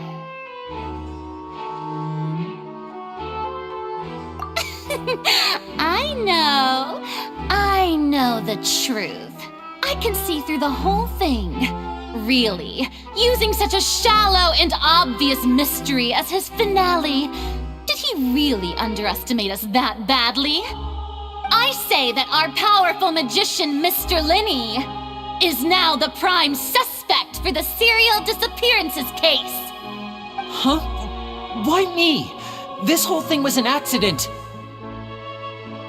No, this all occurred during your magic show, did it not? The missing girl disappeared after being chosen, did she not? The deceased is one of your assistants, is he not? Now that I think about it, that whole speech about magicians making things disappear was nothing more than a provocation, a bald-faced challenge. That can't be right! How can Linny do this? He was in the box on the stage the entire time! We can even hear his voice! Besides, before the show, he told us that he would like to catch the criminal behind the disappearances! He couldn't possibly mean catching himself! Save discussion for a later time, please. Lady Farina, may I assume that your comments just now constitute an accusation against Mr. Linney and his associates, and that you are pressing charges? I just think that I think it might be a little early to talk about formally pressing charges. But what Lady Farina said just now makes perfect sense. Looks like she's gonna personally deliver justice. A kidnapping and murder carried out under the cover of a magic show. Lady Farina said it all. I mean, of course, my dear people. But what excites me even more than the obvious truth before our eyes is the opponent I'll be facing. That's right. I mean you, Traveler. You'll support Linny, won't you? After all, he was the one who helped you the first time we met. Then there's no problem at all. You know, the Traveler and I already had a duel the first time we met. But with Linny's help, our little duel ended in a draw. But draws really are the most boring possible outcome. So, no more draws. Between the two of us, there must be a clear winner and loser. And what better place to hold such a riveting showdown and decide the true victor than here, on the grandest of stages, the Opera Epiclese. It wasn't a draw. She obviously lost last time. I understand. Charges have now been pressed, and as such, a trial is in order. Well, Traveler, seems Lady Farina has set you in her sights. But putting her dramatic rhetoric aside for a moment, I would like to ask you, are you willing to act as Mr. Linney's attorney and defend him in this case? Very well. The trial will be held a day from now in the Opera House. Both sides may investigate the scene to build their cases and search for the truth.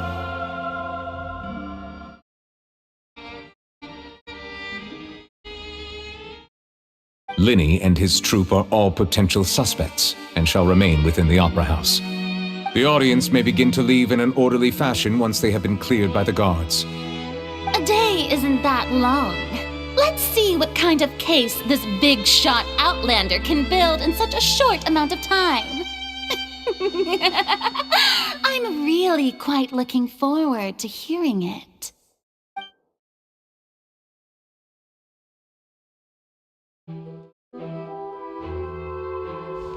Linny! Sorry about everything that happened just now. Were you frightened? Of course! Who wouldn't be scared after witnessing an accident like that? Yeah, I'm a little shaken up myself. How could this happen? And poor Cal. I know you already claimed that you would defend me, but now it's just us talking. Tell me, do you think I could possibly be the murderer? Even I'm not sure what happened, so I can only imagine how difficult it is for you to grasp the situation. I'm sure everyone sees me as the biggest suspect at this point. But if you ask me, the whole thing is mysteries layered upon mysteries, such that all that's left is confusion. I don't know whether what happened there on the stage was purely an accident or not, and I don't know why poor Cal was in the box. As for how that girl chosen from the audience could suddenly disappear, I'm afraid I don't have any answers either. If someone tampered with my performance, then we need to figure out what they did. Even a skilled and knowledgeable magician like myself couldn't pull all that off in just 1 minute. Which is precisely why we need to investigate! As this book says, the impossible could not have happened. Whatever happened must have been that which is possible. Paimon bought them when we were reading at the bookshop in the city earlier. Pretty cool, huh? Don't worry, Paimon used her own savings to buy them. It wasn't from our travel funds. I think they look cute on you, Paimon. You have good taste, Lynette! That's the right attitude. Feeling depressed isn't going to help me now. I need to get back to my normal self. But with the guards watching our every move, it's going to be especially difficult for Lynette and I to prove our own innocence. Good thing you agreed to be our attorneys. Thanks for that. We'll be counting on you.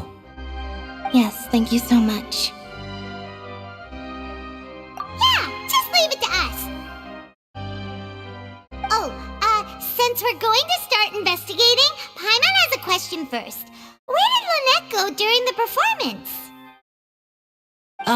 Well, I'm afraid that would involve some of our essential trade secrets as magicians. The secrets behind our magic are past saving, Linny. I suppose you're right. The truth behind our tricks is going to be important evidence that will be weighted during the trial. 'Tis truly a pity. As a magician, our match poured countless hours and spared no effort in perfecting it. But if revealing our secrets will help you uncover the truth behind what happened, then it will be well worth it. We should go somewhere else if we're going to discuss our magic tricks. We'll go speak with the guards, and in the meantime, you can go investigate the stage and the seating areas. Alright, let's go have a look while the investigation teams are still here. Detective Paimon is on the case!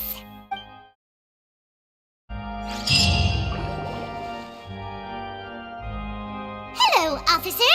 How's the investigation going? I see. You must be the traveler that Lady Farina mentioned. Listen, I'll be perfectly honest with you. I'd avoid getting mixed up in this whirlpool of a mess if I were you. Huh? What do you mean? Come with me and you'll see. The deceased is one of Linny's assistants named Cal. Even though he hadn't joined the troupe long, he was hardworking and everyone generally liked him. The assistants are usually in charge of setting up and inspecting the props, as well as assisting with the show and keeping the crowd engaged. As you probably saw when you were in the audience, the water tank suddenly fell and smashed the box with Cowl inside it. This is the real mystery. We've already searched the scene and were unable to find any traces of the girl. However, if you look carefully, the box was positioned directly under the water tank.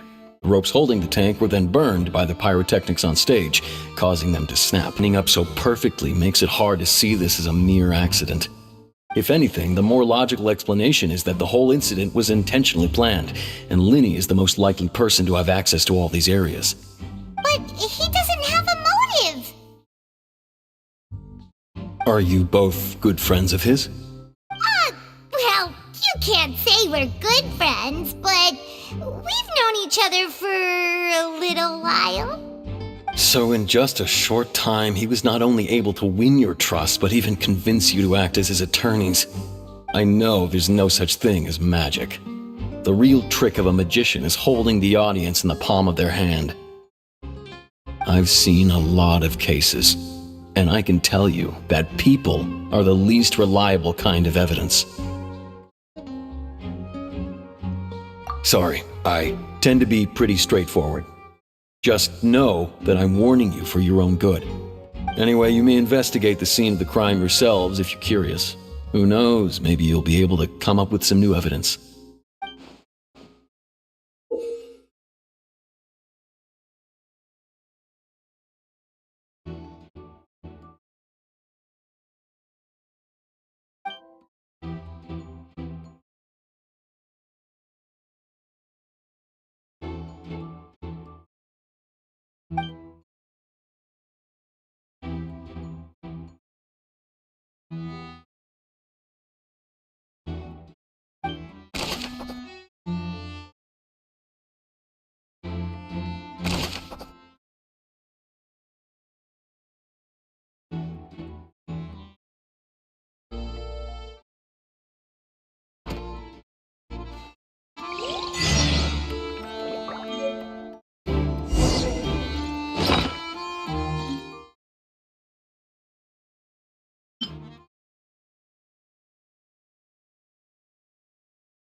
Murderer was, then why would it be him? How strange.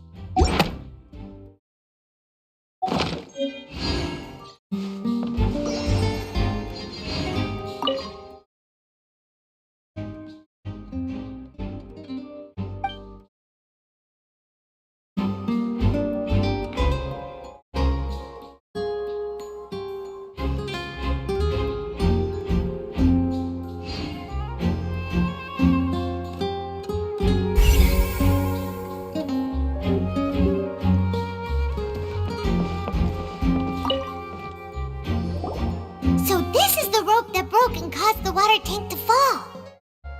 The rope looks pretty durable. How can it be burned through so quickly by fireworks? Why are you suddenly so serious, Traveler?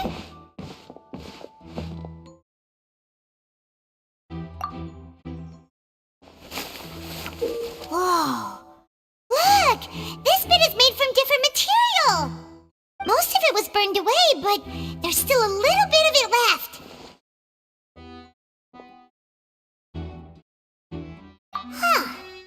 So if a rope meant to hold something was made with that kind of material in it, then that means... Wait! Paimon should write all this down! Let's take notes!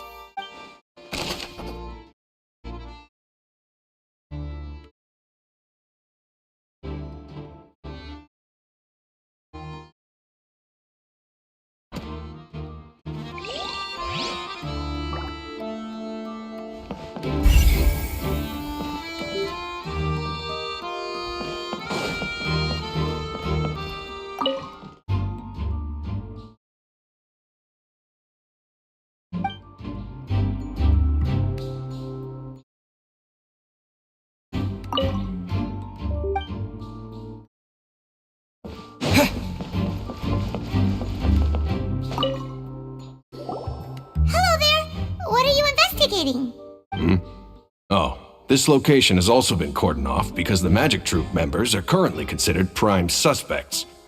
The investigation team is still collecting evidence. The seats were all booked in advance, so we were able to deduce the missing woman's identity by checking the guest list. Sure, it's not like this is confidential information. We will publish it later anyway when we petition the public to help us find the missing person. Her name is Halsey. She's a painter from Fontaine who's made a bit of a name for herself. Apparently, she wasn't a regular at the Opera House, but she'd been feeling some pressure with her work lately, which made her decide to come see the magic show. The Magic Troop members all claim not to know her, and we have looked into her social connections. It seems that she has no personal grievances or conflicts of interest with the suspects. Simply put, she wasn't related to the Magic Troop at all, which matches the features of the previous serial disappearances. Were the victims of previous cases also chosen at random? That's how it seems to us, in any case. Apart from the fact that they were all young women of around the same age range, there really weren't any other connections between them. Okay then. No need to be so formal. If you do happen to see the missing girl, please be sure to contact us. It is of utmost importance that we get to the bottom of these disappearances.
I see that you're investigating the area. Well, it just so happens that I'm interested too. If you find any new and interesting leads, be sure to share them with me, alright? We don't have too many thoughts yet. Then why don't I tell you my hypothesis first? The way I see it. And I'll start it with that loud thud. The thud? Oh, you mean the sound that happened during the countdown? Yes, exactly. It wasn't terribly loud, but I suspect that most people heard it. It's just that everyone was awaiting the results of Lenny's trick with bated breath, so no one paid it much mind. But now that the incident has happened, the thud has become an important clue. That makes sense. So, what do you make of it? I'm of the opinion that it may have been the sound of Lenny's accomplice. Lynette, perhaps. Jumping atop the water tank or something like that. And when the pyrotechnics went off, she cut the rope, sending the water tank crashing down. But wasn't the noise we heard too loud for that? Perhaps the balance wasn't right, leading to a particularly rough landing. Oh, that's true. I suppose I must reconsider. That does remind Paimon, though. What was with that sound?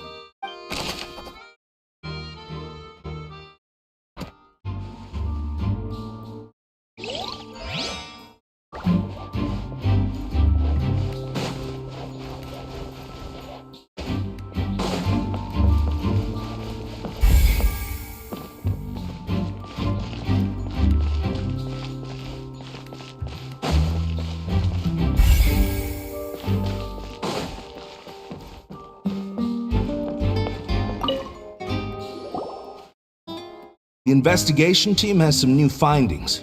Turns out there's an issue with the random number selector after all. See, I told you. What if the machine picked some big guy's seat? You think the murderer would have still made his move then? Sorry to interrupt, but we're helping Lenny and Lynette with their side of the investigation. What were you saying about the number selector? There's something wrong with it? You're trying to help them? That'll be a tall order. Lenny used the machine to pick a random member of the audience during his performance, right? The lucky girl that later disappeared. Well, we thought there might be a serious problem with the machine, so we had it taken away for further inspection. It turns out that the seat number it picked wasn't random at all. The machine picks that same number every time. I'm sure you already know that you have to make a reservation in advance to get a seat, regardless of whether it's a trial or some performance. In other words, Lenny knew who would be sitting where from the very beginning. That much checks out. Lenny reserved our seats for us too. Bet you see why I was saying it'd be tough to make a case for Lenny. Even though it's bad for Lenny's case, Paimon had better write it down.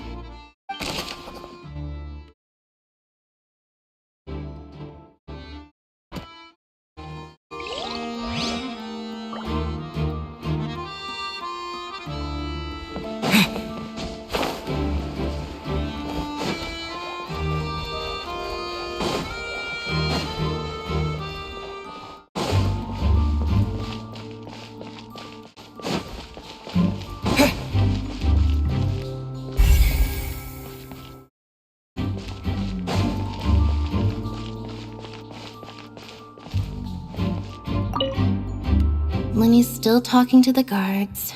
It seems he'll have a lot of explaining to do. I think someone will be assigned to monitor us later, but that's alright.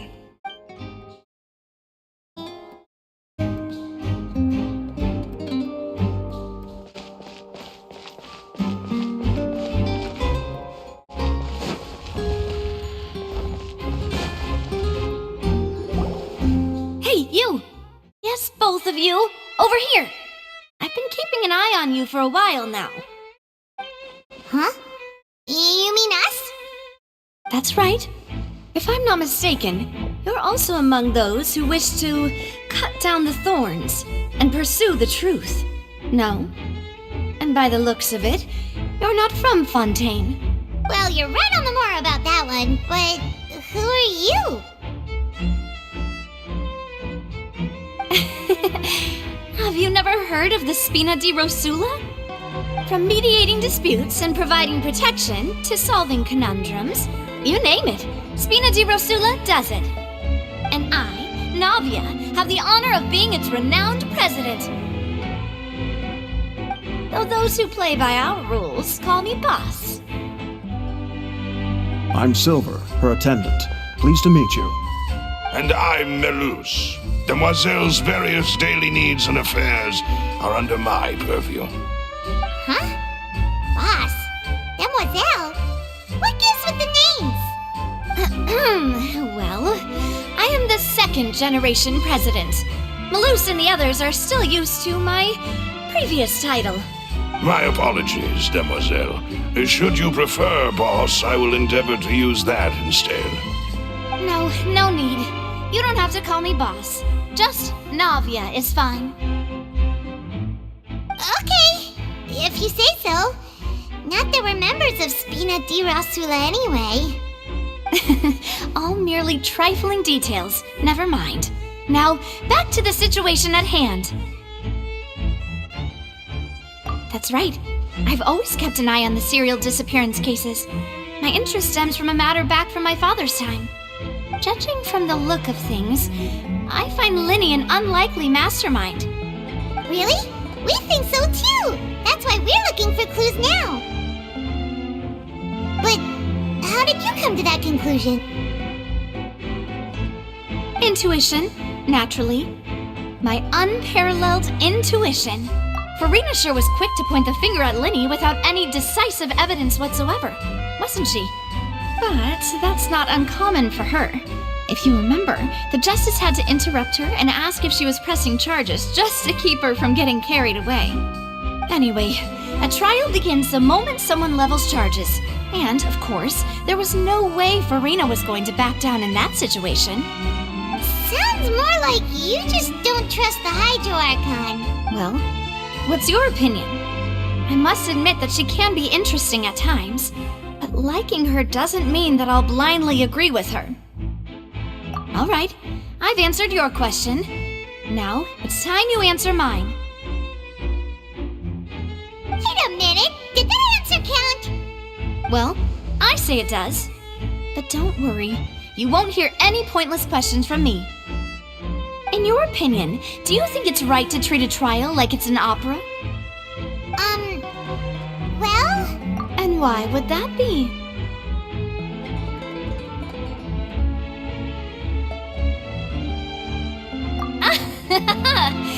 See, Silver and Maloose? I told you they'd be different. Most astute of you, demoiselle. I too think that the Traveler's response was most excellent. No matter how wonderful the script or how fervent the audience's expectations may be, the trials that go on stage here must be based in fact. And if that can be done, boss, then... All right, that's quite enough, Maloose. Anyway, I like your answer. You passed with flying colors. Now, I need to make some preparations, following which our joint investigation shall commence. You two shall be my assistants. Wait! Since when did we become assistants? Well, I can be the assistant, sure. Or your companion, if you like. I'm really not that fussy. That's more like it.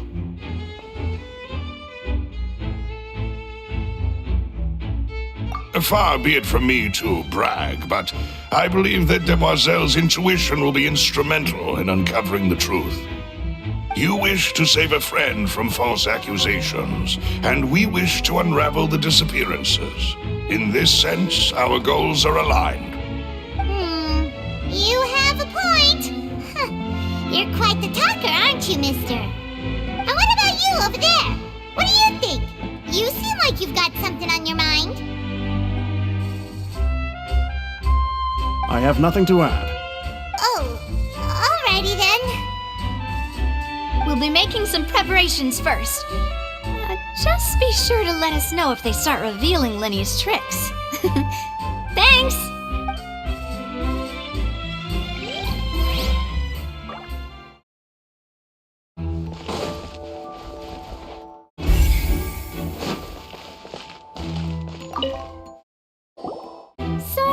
But no one can freely enter or exit the Opera House at the moment. If you wish to leave, you must register your identity with us first. No, we're not leaving. We're representing Linny and Lynette as attorneys, so we're investigating the case. Were you always guarding this entrance? Yes.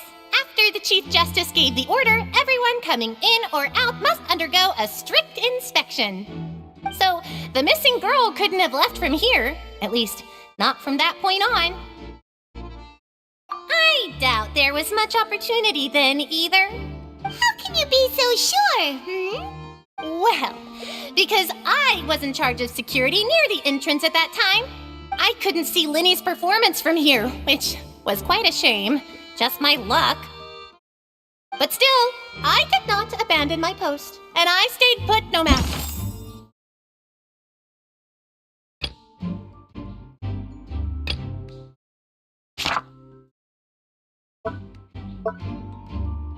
No matter how loud the applause was, if someone had so much as even approached the door, I would have noticed it, let alone if they had tried to leave. We Melusines are good at that sort of thing, you know. So, it's safe to say the girl couldn't have left through here. Alright, thank you for your help. This'll be useful info.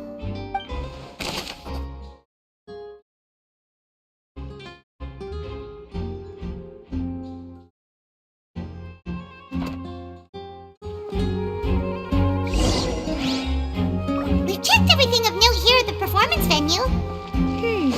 Paimon wonders how Linny's discussion with the guards is going. Let's go see, shall we? Understood. Then I will be going with you.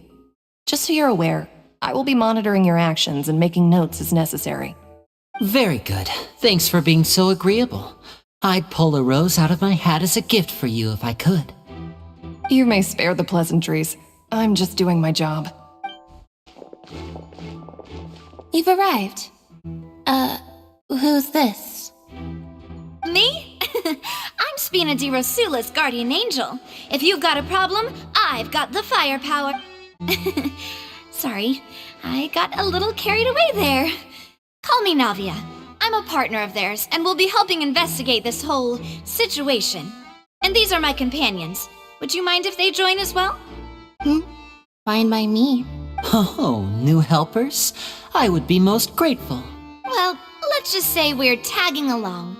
It's not every day you get to see the secrets behind magic performed on such a large scale. I appreciate your kind interest. Come with me. We'll be heading below stage. Huh? Below stage? Yes, a world of secrets is hidden beneath this magic box, prepared specifically for this switcheroo trick. But before I reveal everything, you should have a look first. Notice anything strange here?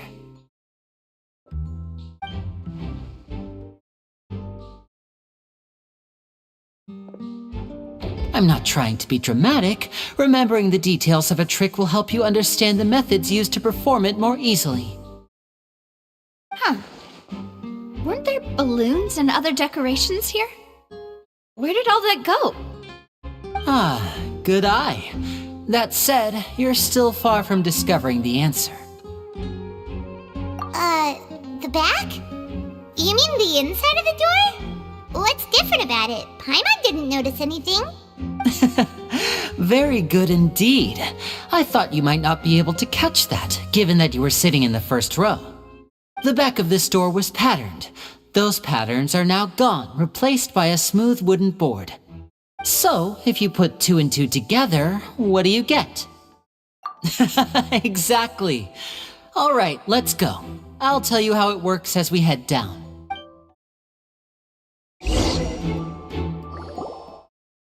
Oh, so there was a passageway under the magic box! I knew you'd figure out most of it as soon as you saw this place. The 2 magic boxes are positioned right above the 2 entrances of the tunnel. See this flatbed trolley? The box with the lucky audience member in it would be shuttled over to the other side using the trolley.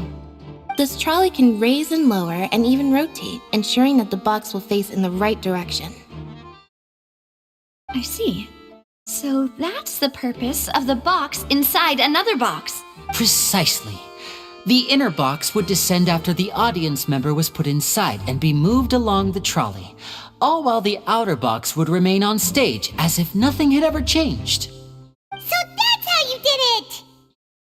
Once the box was lowered, the trolley would store some energy through this device here, with which it would complete the rest of the steps. The audience member would only be able to feel some slight movements in the dark, and by the time she walked out, she would already be back on stage. Right! You were talking that whole time, and you even came out for a moment near the end! Ah, yes. A phonograph operated by Lynette was used to achieve that effect. My assistant and I had already scripted our conversation beforehand. When the countdown began, I had already gone to the opposite box via a tunnel using that ladder. And what about Lynette? Where was she? I was in the mezzanine space in the back of the box. Oh, interesting! That's how we were able to coordinate Linny's lines with the assistant. And, by the way, I was the one who walked out of the box at the end. I mean, we are twins. All it takes is a change of clothes and no one can tell who's who. And that's my favorite part of this trick.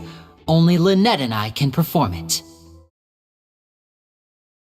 So that's how it all worked! Wow! Every detail you revealed was more amazing than the last! Lynette would briefly walk out of the box and then go back in, jumping into the tunnel and escaping before the box on the trolley could finish ascending. And then I walk out of the other box in the audience area, and the trick would be complete. The operative word here being would. But as you saw, Cal was in the box, not our audience member. She, on the other hand, mysteriously vanished. We really don't know how that happened. If not for that interlude, this would have been an astonishing trick. I probably never would have figured out how you pulled it off. And yet, to think that someone was able to use this magic trick to commit a crime. Could we have a look around? I think we can come up with some more leads. This is the scene of the crime, so Linny and Lynette are not permitted to stay here. I'll escort them back up. Yes, of course. No need to be so strict now. I won't disappear into thin air, you know. Thanks, everyone. We're counting on you.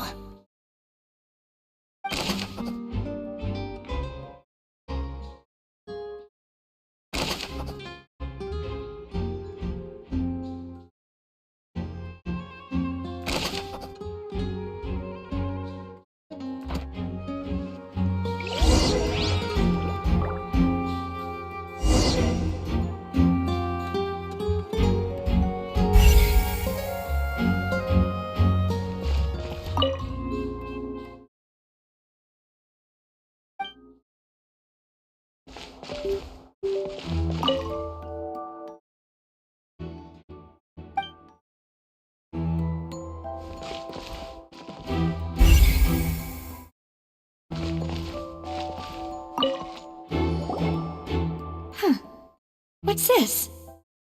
Looks like a hook tied to the end of a rope. Huh? There's all kinds of odds and ends here. Perhaps it was a prop for a different trick. But why would it have been left here? Whatever it is, let's make a note of it first.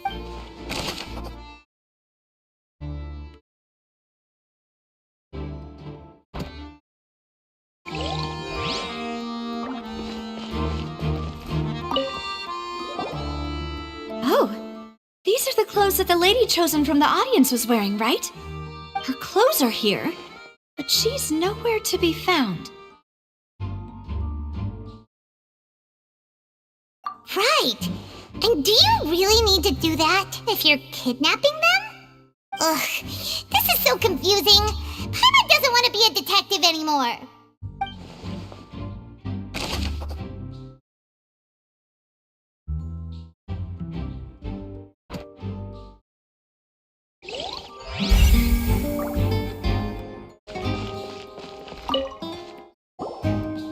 The floor is wet. Please be careful not to slip. Speaking of which, why would there be water here? Oh, Paimon knows! It's one of those tricks where you pour water into a jug and then flip the jug over only for the water to disappear? And here's a broken vase! Huh. Did the trolley knock it down while moving? That can't be. The trolley moves along tracks from start to finish. It couldn't have hit the vase at this distance. Let's note this down too and think about it later.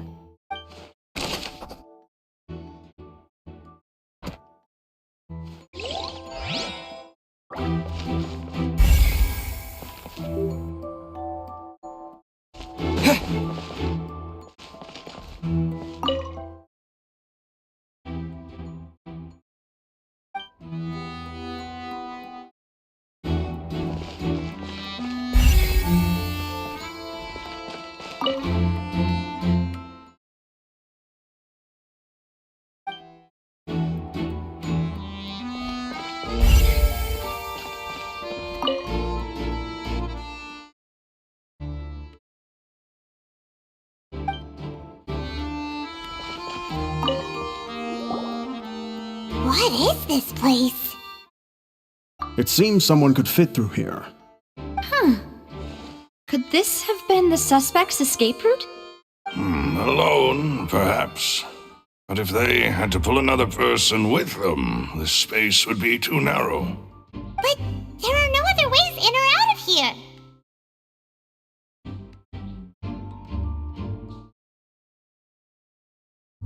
Oh, you're right! Let Paimon write that down.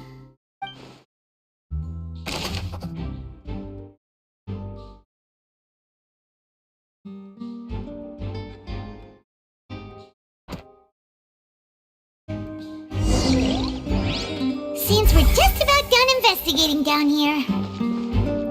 Yes, let's head back up.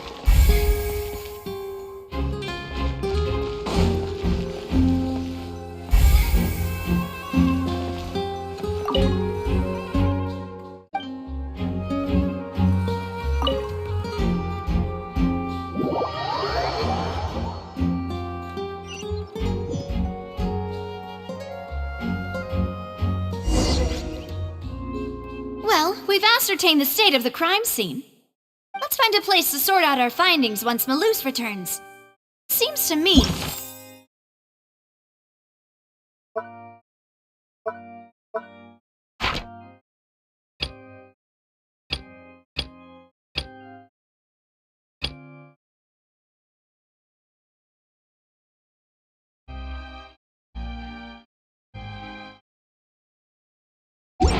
that there are several things that don't add up here.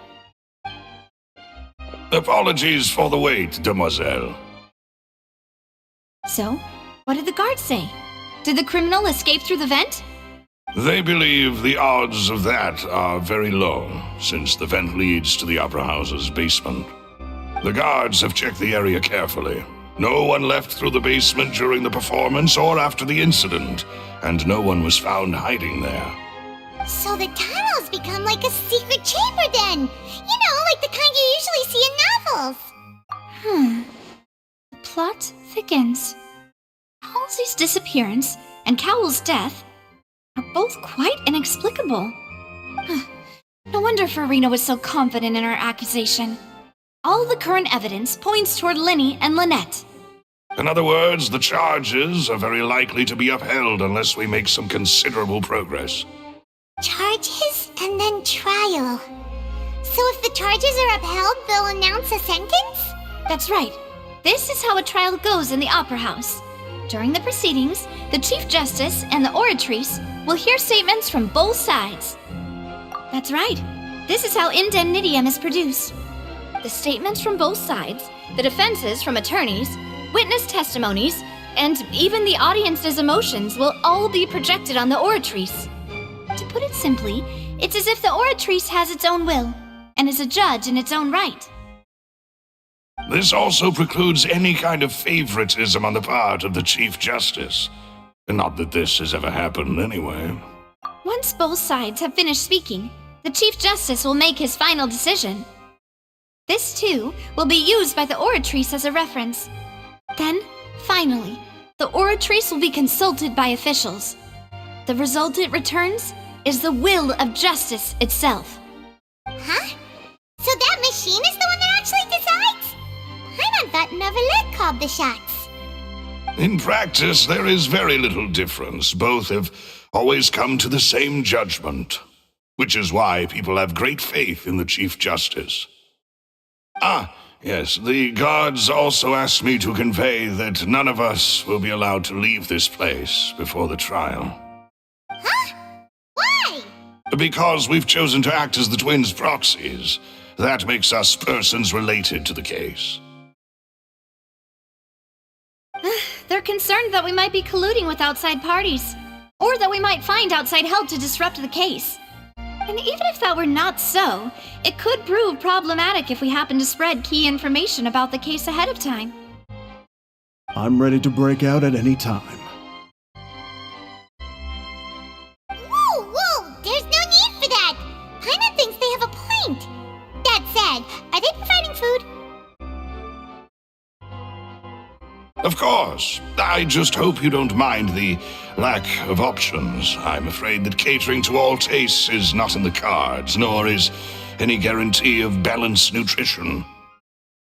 In that case, let's just sort out our findings together here. Pity. I was hoping to take you to try some of Fontaine's famous desserts, too. I mean, what better way to properly think through our findings than over some tea and sweets? Huh. Breaking out suddenly doesn't seem like such a bad idea after all.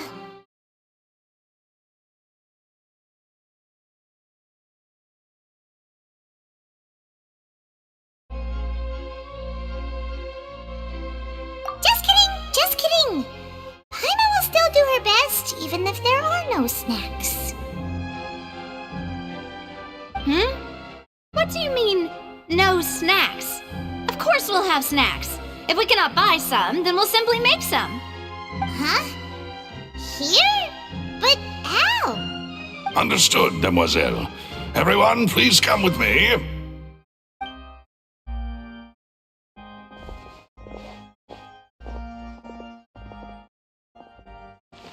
Wait, you're carrying a portable stove with you?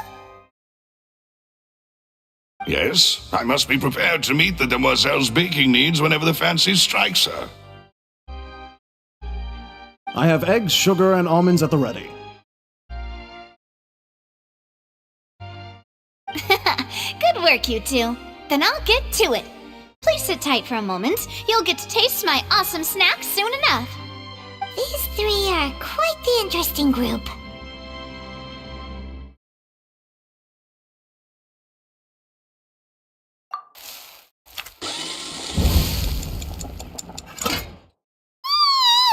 And Paimon thought it smelled good while it was still in the oven!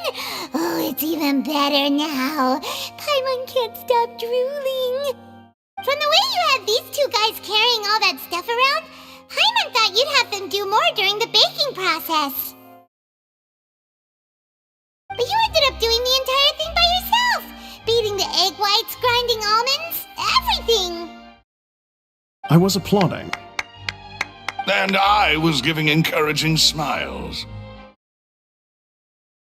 Paimon was just thinking, aren't you worried about getting your fancy dress dirty beating egg whites and baking like this? Well, I don't think it's carved in stone anywhere that fancy ladies can only read books, sip tea, ride horses, and play the piano. I just really enjoy making snacks. Don't underestimate beating egg whites, by the way. It's a real arm workout. You also need to beat them to just the right consistency, or your macarons will crack. Anyway, give these a try, fresh out of the oven. There's 3 for each of us. Only 3? Well, eating too many sweet treats might send all that sugar to your head. You wouldn't be able to think clearly about the case on a sugar rush, would you? Tea is ready to be served as well. This is Demoiselle's favorite, strong black tea with a floral fragrance that clears the mind and lifts the spirit.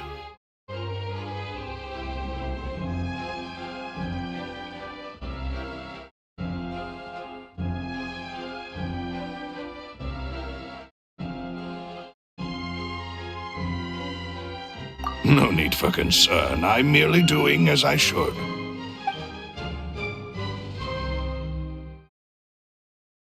All right then. Down to business. As Paimon mentioned previously, the tunnel seems to be something of a secret chamber. However, we can assume that Linny and Lynette were not alone within it. Some criminal also occupied its sealed confines. The magician twins could have committed the crimes, of course, but they lack any logical motive. Exactly! Why would they do such a thing right when everyone was watching?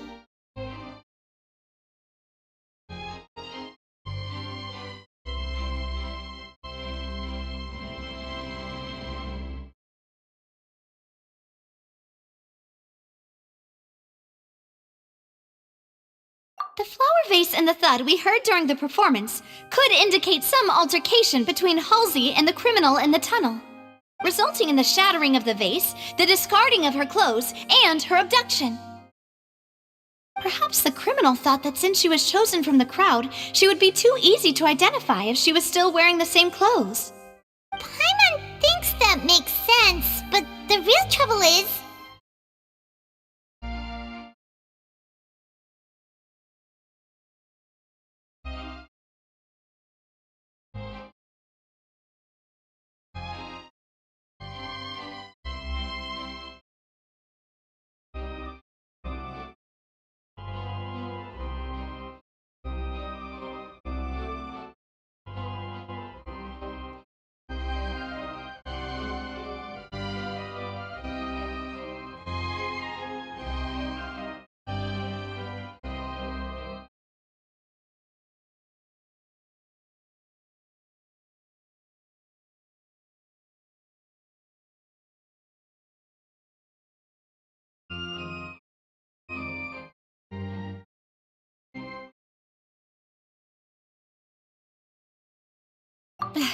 True. None of the clues we found thus far support the existence of this third person. But the only people left to consider are both technically victims, whether it's the missing girl, Halsey, or poor Cowl. Huh. Could Halsey have secretly made modifications to the magic props in order to murder Cowl before making her escape? That's right. And even if she had tampered with the setup, she would need to understand the entire trick to pull it off. Nor does she have any motive. The guard said that she has never had any dealings with the Magic Troop's members. Were we not thorough enough in our search? From the sound of things, this is turning into an impossible case. Your macarons are amazing though, Navia. They smell great! They're nice and crisp and super sweet! They are my specialty after all. And I see you've already had 5 of them. What? 5? Oh, that can't be right! Paimon only counted 3! Honest! Please don't worry about it. At my age, a few less sweets might actually be a good thing. No! Being greedy is one thing, but Paimon knows how to count. Besides, Paimon knows that if she ate too many, then others wouldn't have enough.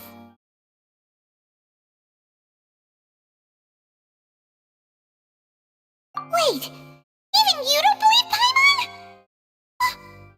How could you? If Paimon ate those 2 extra macarons, then may they turn into stone in her stomach! All right, we get it. Well, I suppose one of us might have gotten too engrossed in our chat and eaten them by mistake. No big deal. Maloose, set up the stove again if you would. Huh? What are you doing? Making sure everyone gets 3 macarons, of course. Exactly. We don't want to trouble you. As you wish, demoiselle. And I have the egg, sugar, and almonds. Well, this really is your hobby, huh?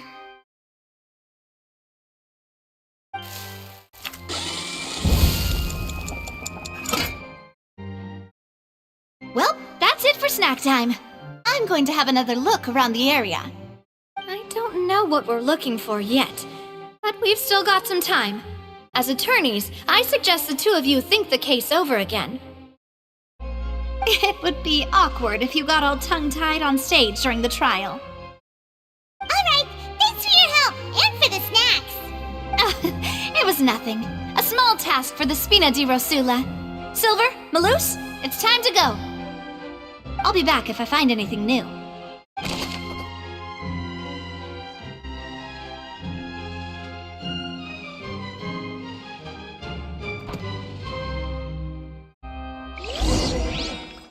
Alright, it's time to put our heads together. We've got to get our defense ready for the trial. Oh, it's probably gonna be a long and difficult case. There's no point in worrying about that now. We just need to prepare. Here, take Paimon's notes. They should help you review the situation.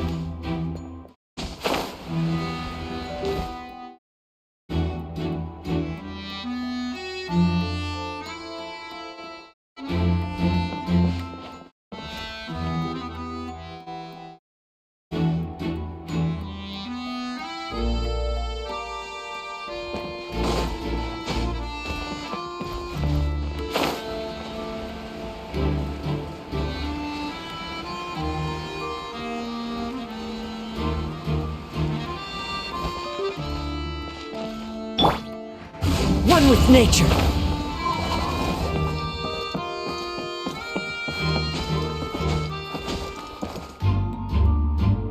Into the wind.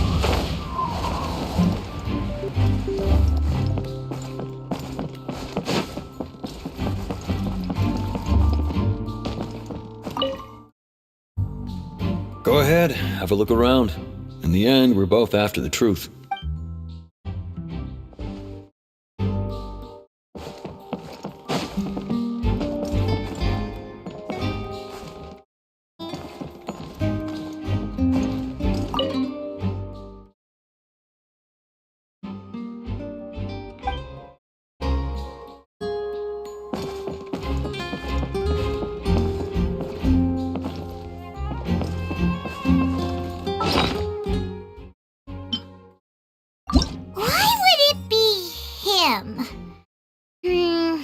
was no third person. And Paimon didn't eat more than 3 macarons either.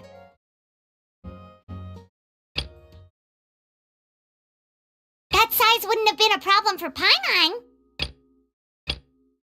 Digging a tunnel just for a magic trick? Whew, that must have been a lot of work. Gosh, no wonder the serial disappearances never got solved. We all heard that noise, didn't we? The performance would not have been visible from where the doors were guarded. If Paimon were on duty, she would have snuck back into the audience seating. Well, there was no chance Paimon could have seen that the box had 2 layers. And that's why only the 2 of them can perform this trick.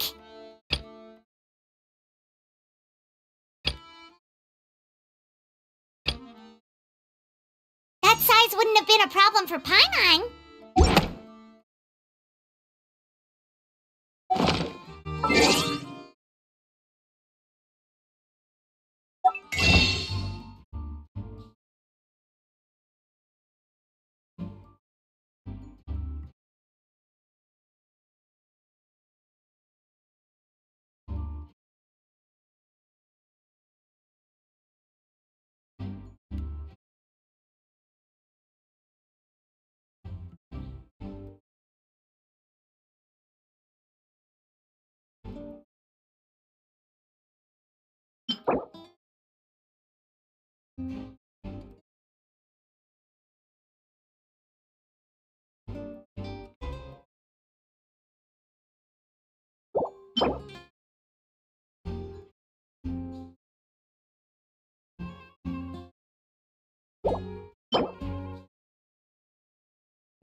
Wherever in this world I roam, I carry memories of my home.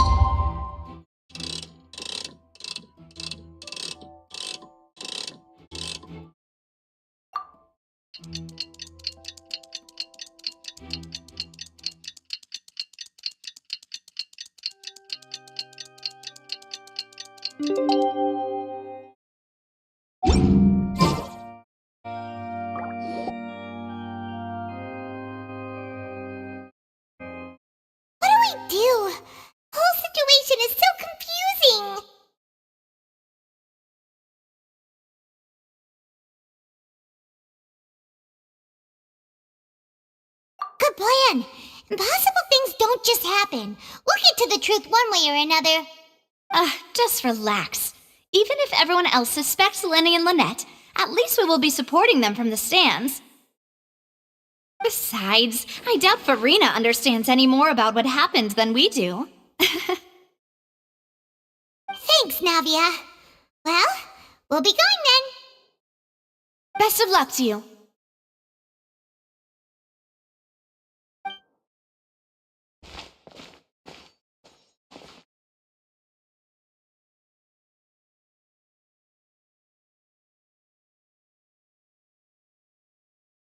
Ah, finally, you're back.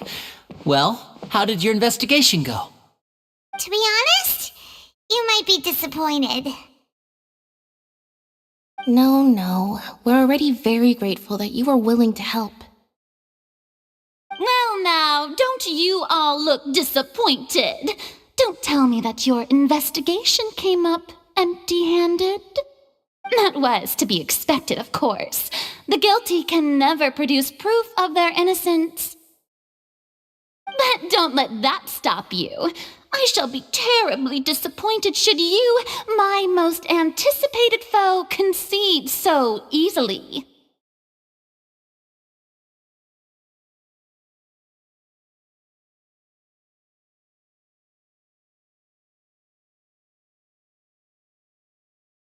Since both parties are present, I declare that the trial regarding the magic show incident is now in session. Firstly, in order for the audience to understand the causes and results of the incident, could we please have Mr. Linney explain the trick? Yes, of course. I will explain while Lynette demonstrates on stage. All the necessary items have been prepared.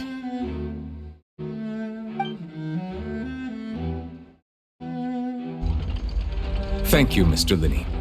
In that case, I take your statement to be that you ran to and remained hidden within the magic box in the audience stands once the trick began, and thus could not have committed the crime. Is this correct? Yes, that's correct, Your Honor. In that case, I call upon the prosecution.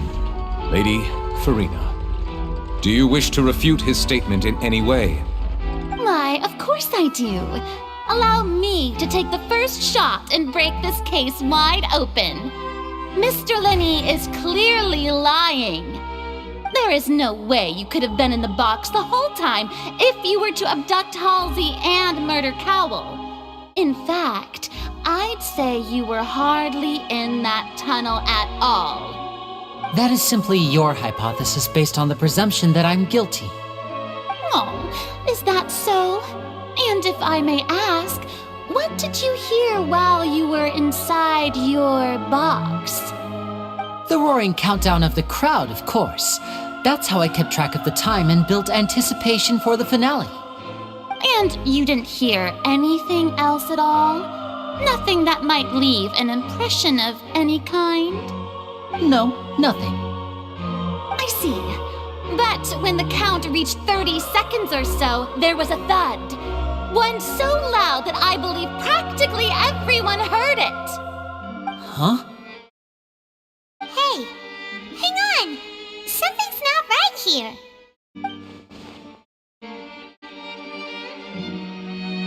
Yeah, I'm sure he could have heard a noise that loud from inside the box.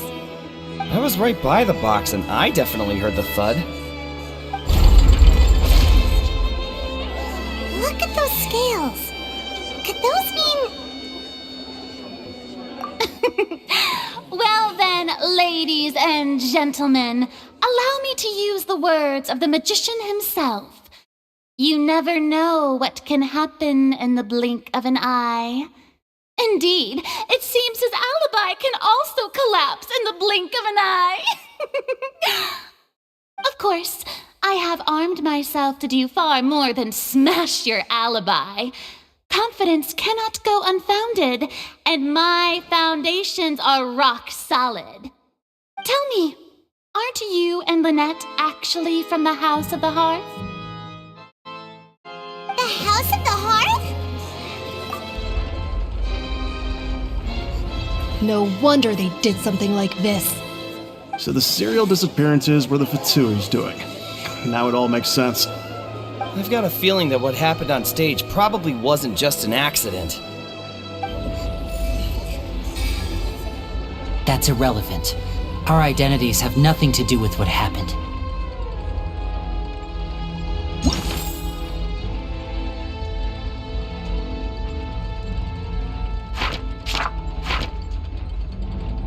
Indeed. Then perhaps you could tell us everything that happened during that 1 minute. Your first priority is to prove yourself innocent after all. I'm sure there is little that needs to be kept secret now. Unless your script already has holes in it. The Outlander is speechless. My, oh my, don't they look flabbergasted? Now comes the infighting and discord, I suppose. This was almost too easy. Oh, good thing I made all those preparations. Seems the all-nighter I pulled last night is really paying off. Hey, Linny! Why didn't you tell us this before? Order! Order! Mr. Linney, allow me to re-establish the facts. Lady Farina has raised 2 points. First, when the thud was heard in the Opera House, you were neither in the box nor the tunnel. Second, you and Ms. Lynette are both members of the House of the Hearth. Are these claims true?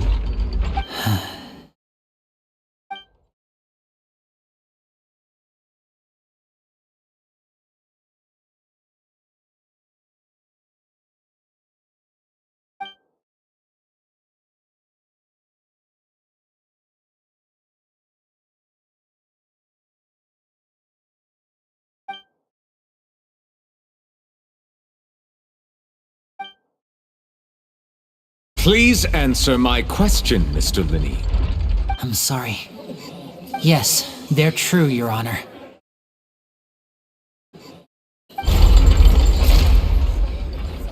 I knew it! Well, that's it. We might as well move on to the sentencing already. What should we do now? Granted.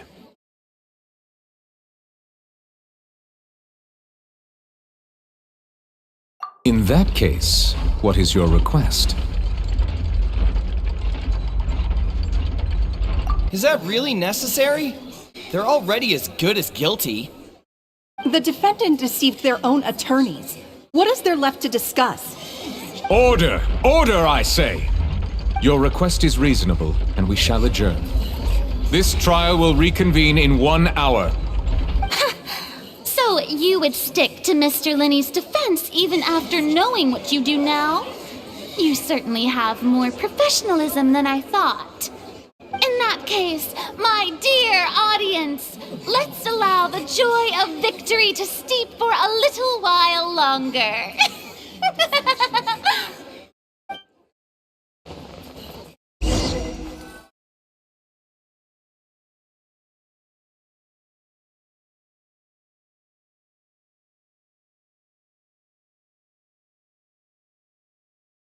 Well, this is awkward.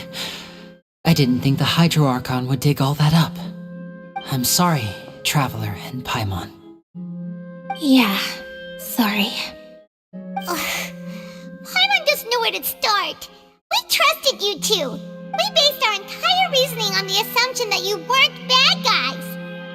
Not to set the wrong tone or anything, but Paimon's really mad! I'm very sorry. I know you're angry, and reasonably so, but please, let me explain. I know you've clashed with the Fatui several times before. I wouldn't be surprised if just hearing the word is enough to make you upset. But our organization is very, very large, and the Harbingers have very different personalities and goals. Right now, we want to save people. As many as we can. That's right. I'm sure we're on the same page when it comes to this nation and the disaster that its people might face. I knew if it weren't for our respective identities, we could become good friends. That's why I didn't wish to flat out lie to you, but chose to hide some details instead. The truth is very important, but being completely transparent about everything would see us spending more effort than we need to. Right. So, you be the judge. Heck, if I were you, I fear that I'd even struggle to trust me at this point. You met a Fatus who works as a magician, a trickster by trade. All by coincidence, too. But still, I'm asking you to trust me. I am no criminal. At least, not in this case. Sorry. Please forgive us. Well, you both say that, but...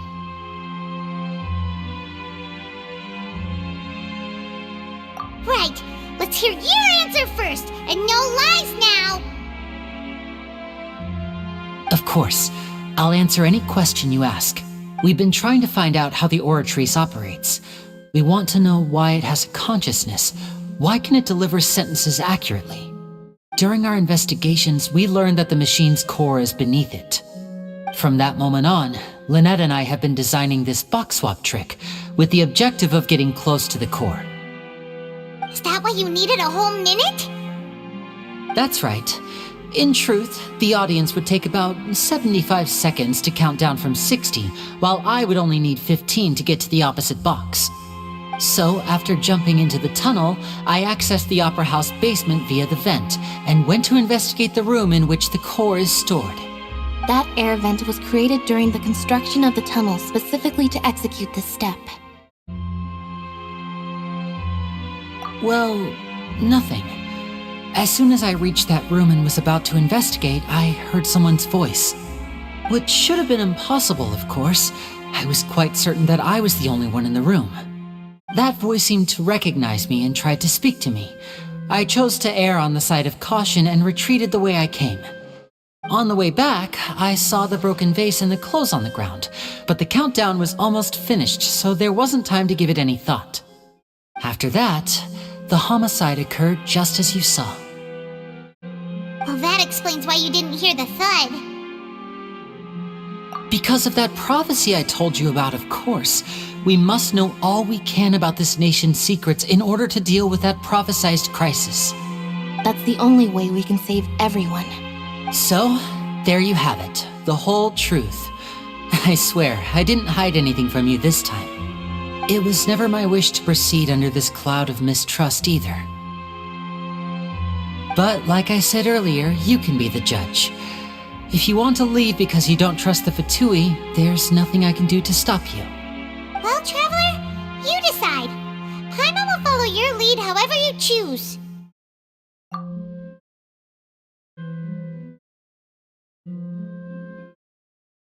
Okay, thank you. Thanks for giving us a chance. The current problem is that the scales are tipped pretty badly against you two. If we want to refute the Hydro Archon's accusations, we're gonna need a seriously watertight defense. Huh? Oh, Paimon thinks she gets what you mean.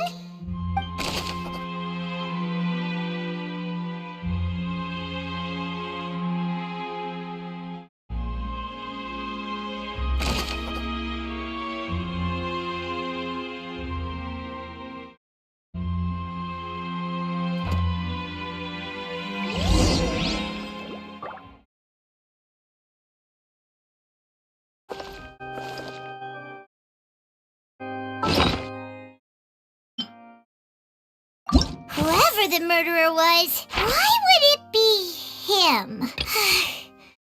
I'm in hopes he's telling the truth. Doesn't seem likely that anyone could have been there.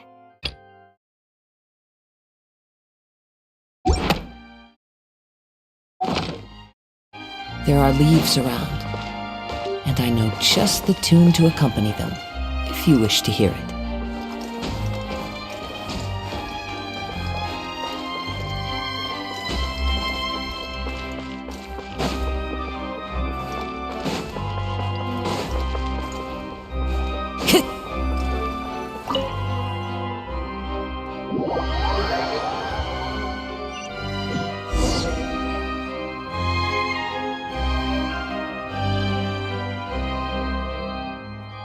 Both parties have returned to their positions.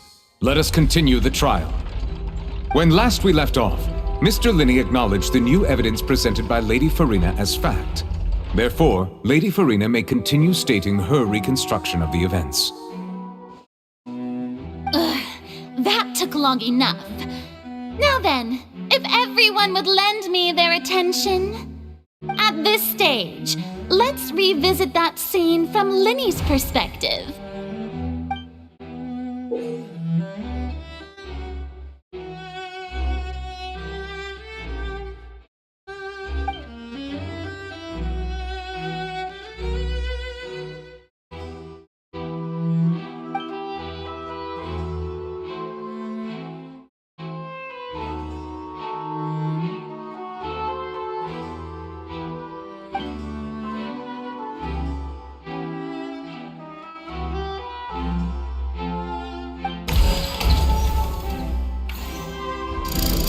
Countdown began, he entered the tunnel.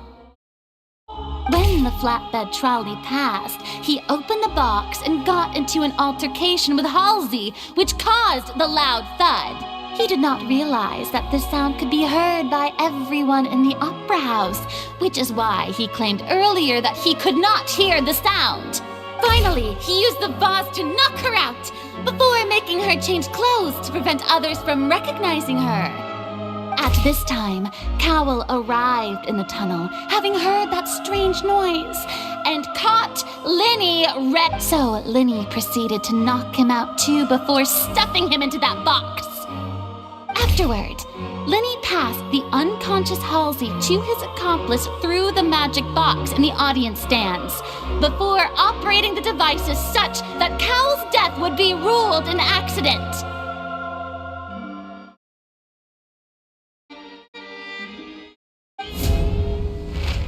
And there you have it. That's the truth behind what happened. Does the defendant's side have any objections to Lady Farina's description of the events? The key to refuting Lady Farina is the order of events, what Linny experienced, and what he saw.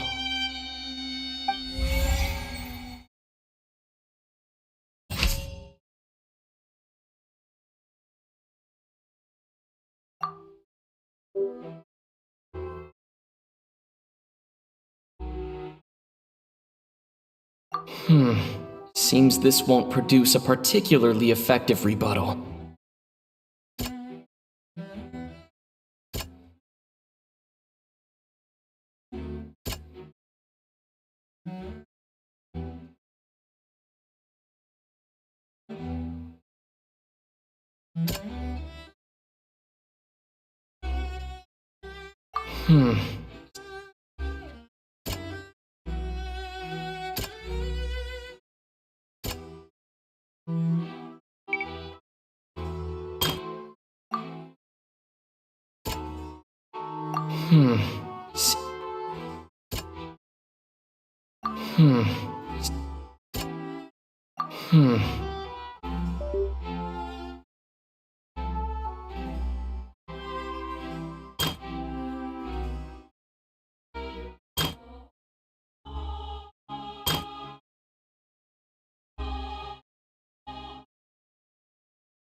Seems this will...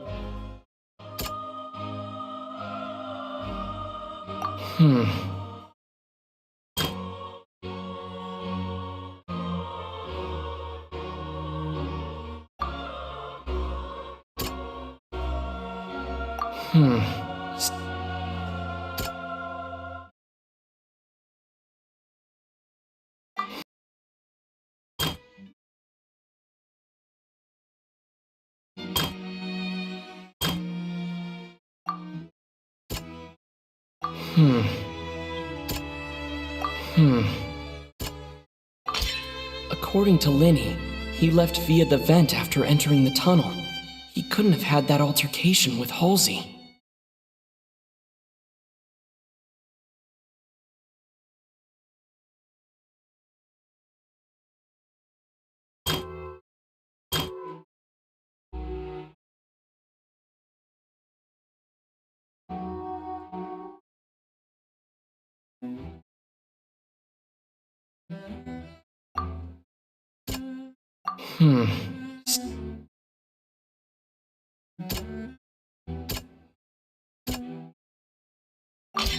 Linny went to the room that contains the Oratrice's core. This is the actual truth.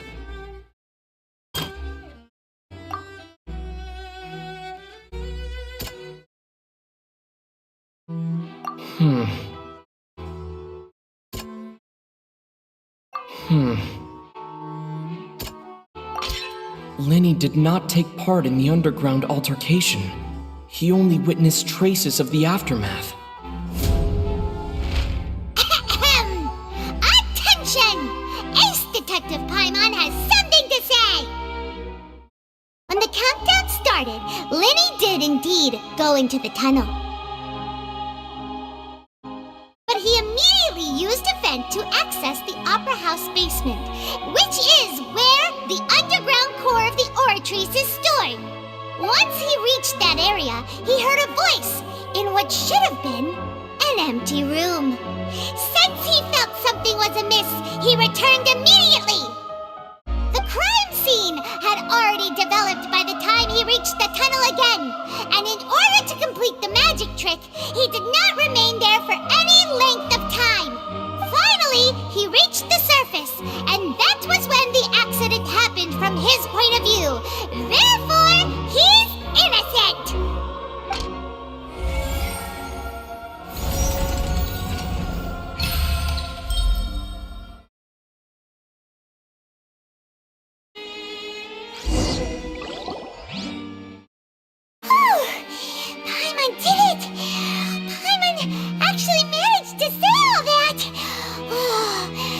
Isn't it awesome? In other words, you believe that he knew nothing of the incident? That's right!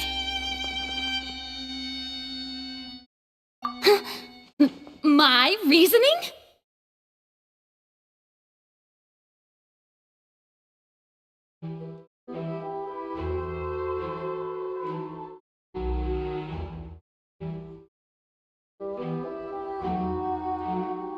If that's the case, then if Cowell hadn't entered the tunnel, who was the entire setup meant to kill? Assuming that what you say is true, Linny only needed to kidnap the young girl to cause a new disappearance case. What would the point of killing someone on stage be? Oh, they have a point. That's right, you tell them! And that's why they're partners of mine. They've managed to turn things around. Oh, well, your denial is very strident, I'll give you that. But what proof do you have to back your claims?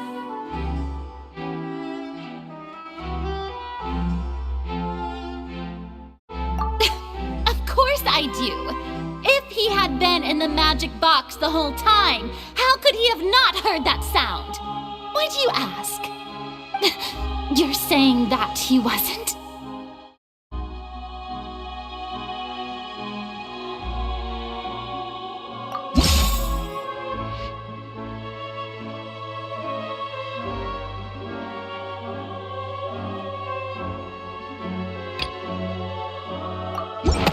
Are you sure we don't need to give this more thought?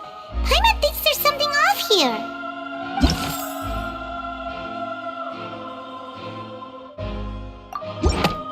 That's right! Linny wasn't in the box or in the tunnel. That's why he didn't hear anything strange during the performance. This means that when the crime happened, Linny had already entered the basement via the vent. The same clue you used to disprove his alibi has now become the best proof! Ha ha! How do you like that? Well played. To think you'd use such logic. Well then, if it wasn't Linny who committed the crimes, then who was it?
Could there have been a third person involved?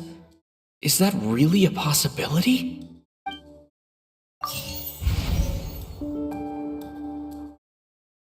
Halsey is the missing person and an ordinary audience member. Or... the deceased's name is Cowell, Linny's assistant. He would have been able to tamper with the equipment.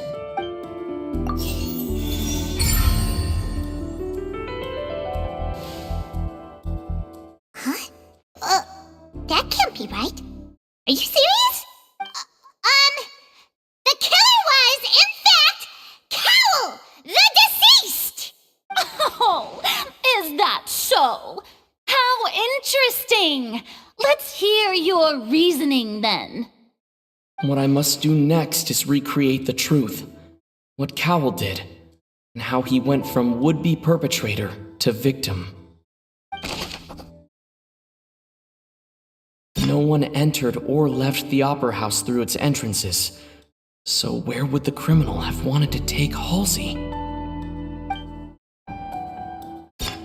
The deceased's name is Cowell, Linny's assistant. He would have been able to tamper with the equipment. It would have been tough for both people to fit into that vent. They would likely have bumped into Linny as well. Linny was not in the tunnel at that moment, which gave our criminal ample time. The sound we heard may have come from a clash between the missing Halsey and the criminal.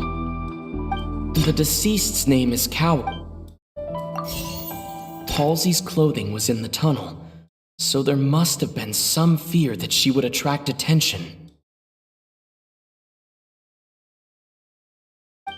The sound we heard may have come from a clash between the missing Halsey and the criminal.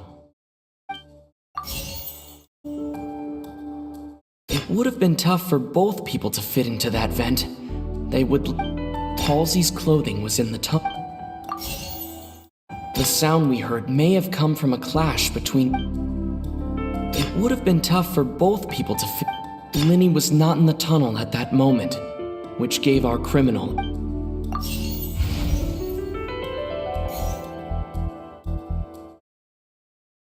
No one entered or left the It would have been tough for both people to fit into that vent. Halsey's clothing was in the tunnel.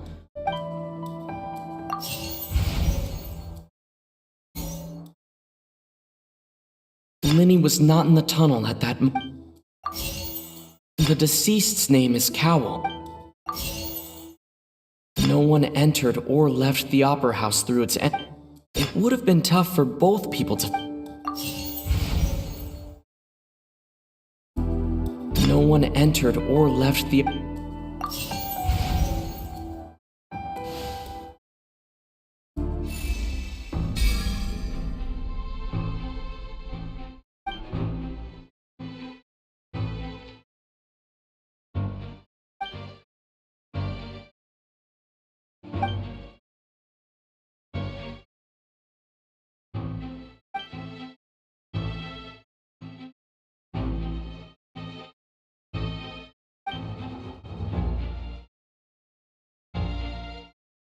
What's wrong, Traveler? Are you still having trouble figuring things out? I see how it is. So this was all just a bluff. And here I thought you had something to show for it. But it seems you're still far from the truth. Look, since we're at a dead end, why not consider a different track? Just like the trick as it transpired, the end result must have been utterly different from the magician's initial design. If only we knew how Halsey disappeared. Well, that would be nice, but the tunnel only has 3 exits, and none of them seem very likely. And it's not like this is a magic trick where you can just make a real live person disappear. You know, like you did from that water tank, Lynette. Excuse my interruption, dear opponents, but do you not see that the crowd is growing impatient? There is no greater sin in this opera house than an awkward delay in the performance.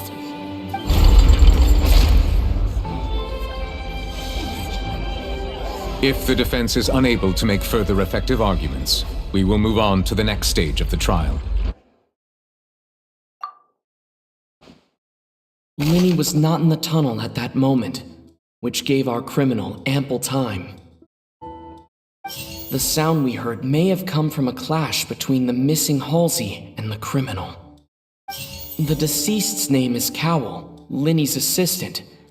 He would have... The vase was not broken by chance. It was used to cover important evidence. The water!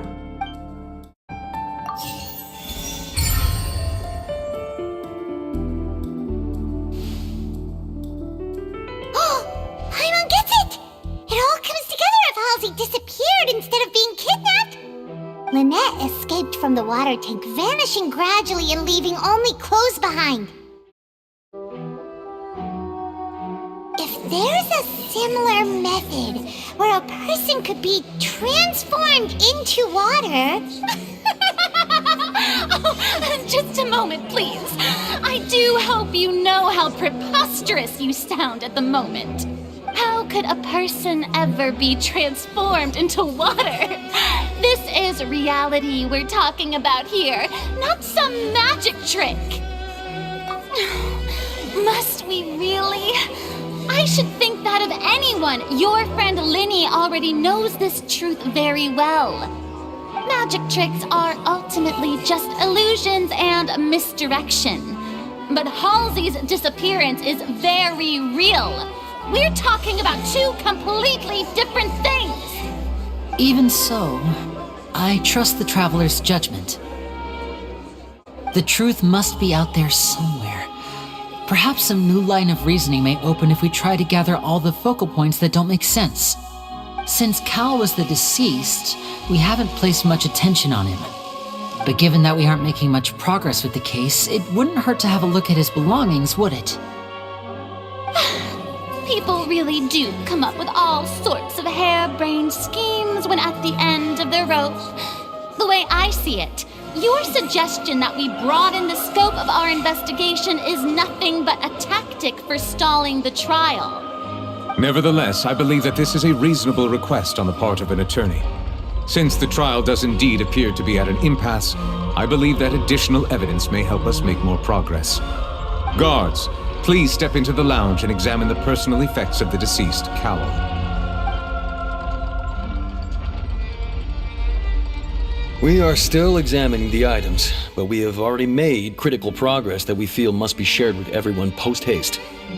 We discovered several test tubes of fluid within Cowell's baggage, each labeled separately. The notebook in his backpack claims that these fluids are water from the primordial sea. The primordial sea? The note's contents also indicate that Cowell belonged to an organization that sells illegal drugs and that he had an accomplice. The notebook has many entries concerning safe usage of these fluids, in which the keyword dissolve appears many times. One of these tubes was labeled Opera Epiclese, along with yesterday's date. It is empty.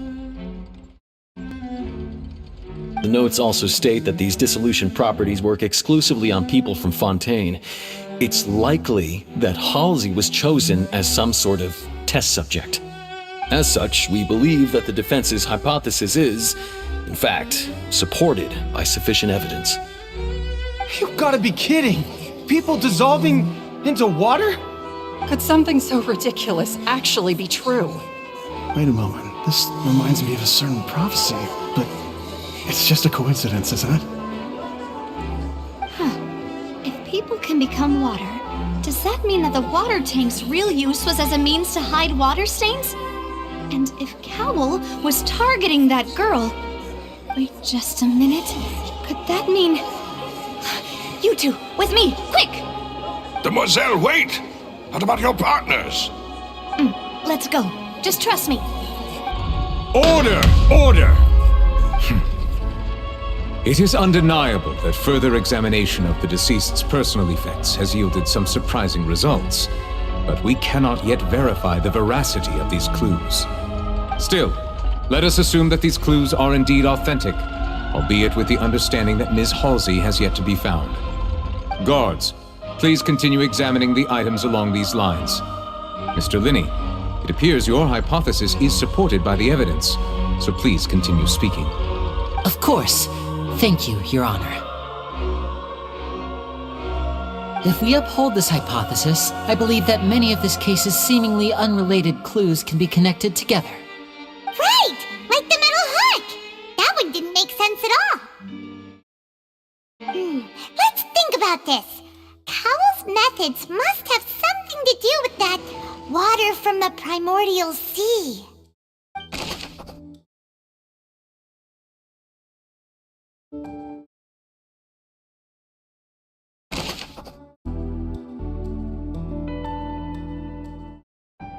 The deceased's name is Cowell, Linny's assistant.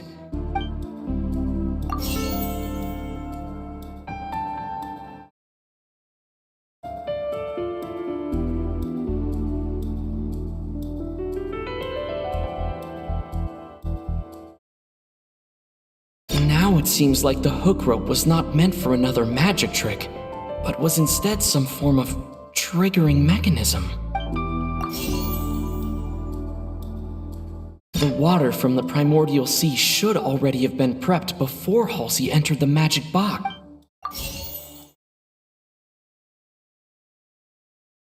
The rope that held the water tank up was lit by the fireworks and snapped. As such, the focus here is on the water and not the tank.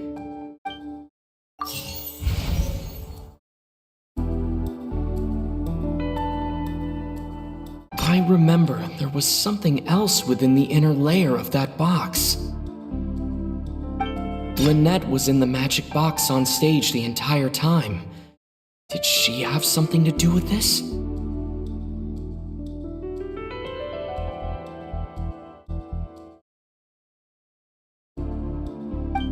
I remember there was something else within the inner layer of that box.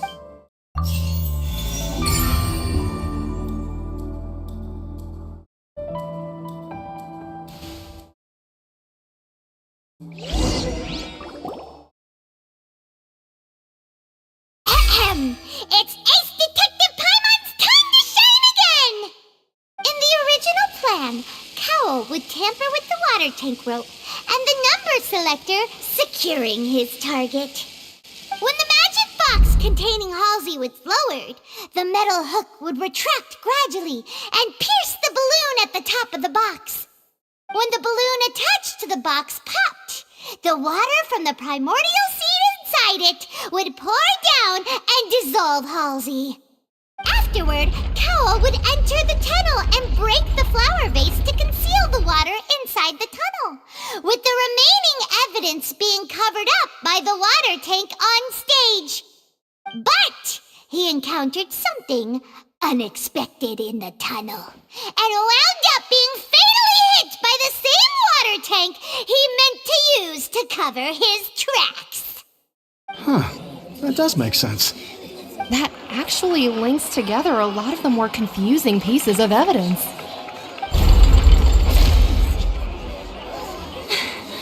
Oh dear, what do I do? Even I think they sound convincing now. Have I falsely accused an innocent person? What a humiliation. Now, it seems like the only point of contention remaining is the exact circumstances that led to Cal's death. His notes mentioned he had an accomplice who could be related to the situation. On that note, the guards have just contacted me indicating that they uncovered new evidence. I shall now invite him on stage to share it with us. Thank you, Your Honor. We were just inspecting the luggage of the other people involved in this case. And we found an identical sample of the water from the primordial sea among Linny's personal effects. What? That can't be. Oh,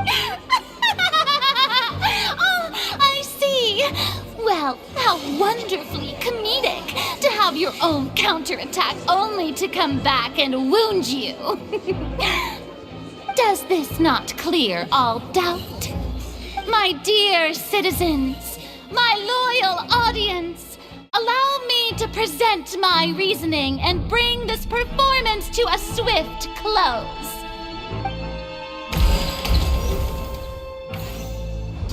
Linny did not need to take part in the dissolution of the young woman at all. Indeed, he did leave the scene via the vent. Having made modifications to the props beforehand, his accomplice Cowell then caused Halsey to vanish using the water from the primordial sea.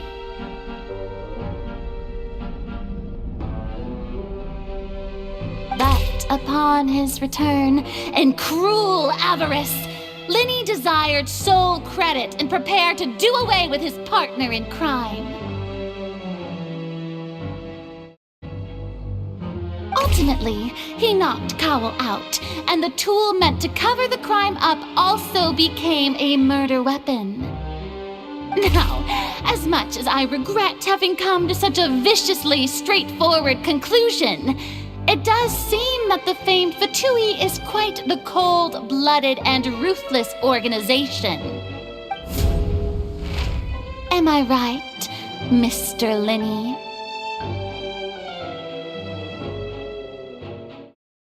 We've used up all the evidence we collected. There's no way for us to make a rebuttal here. Is this the end of the road?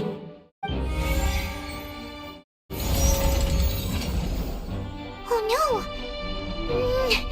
Paimon can't think of anything either. It doesn't look like there's any way around this. Seems using the water as new evidence was too good a move. Why did this have to happen now? I think we've all seen enough now, and we have ample witnesses to my flawless reasoning. I believe this is indeed the finale. Now then, my good, noble Chief Justice, should we not, in your view, Excuse me, everyone, but I must interject. Miss, I must ask you not to shout and to respect the ongoing legal proceedings. Oh, come on. Don't be hasty. I have a good reason for interrupting, you know. Now, would anyone here like to take a little break from all this debate and see a little magic? I'll show you an amazing trick. One that can bring a young woman who has disappeared back in the flesh, right before your very eyes.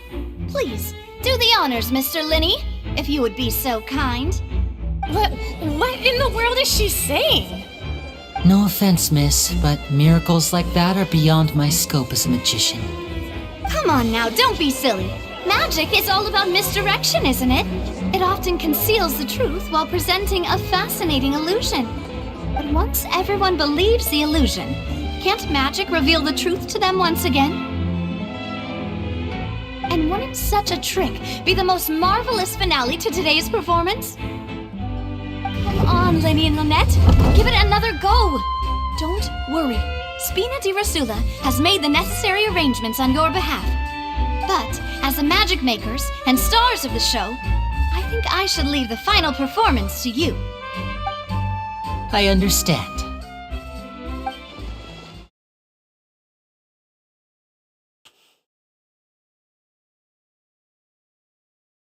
And voila!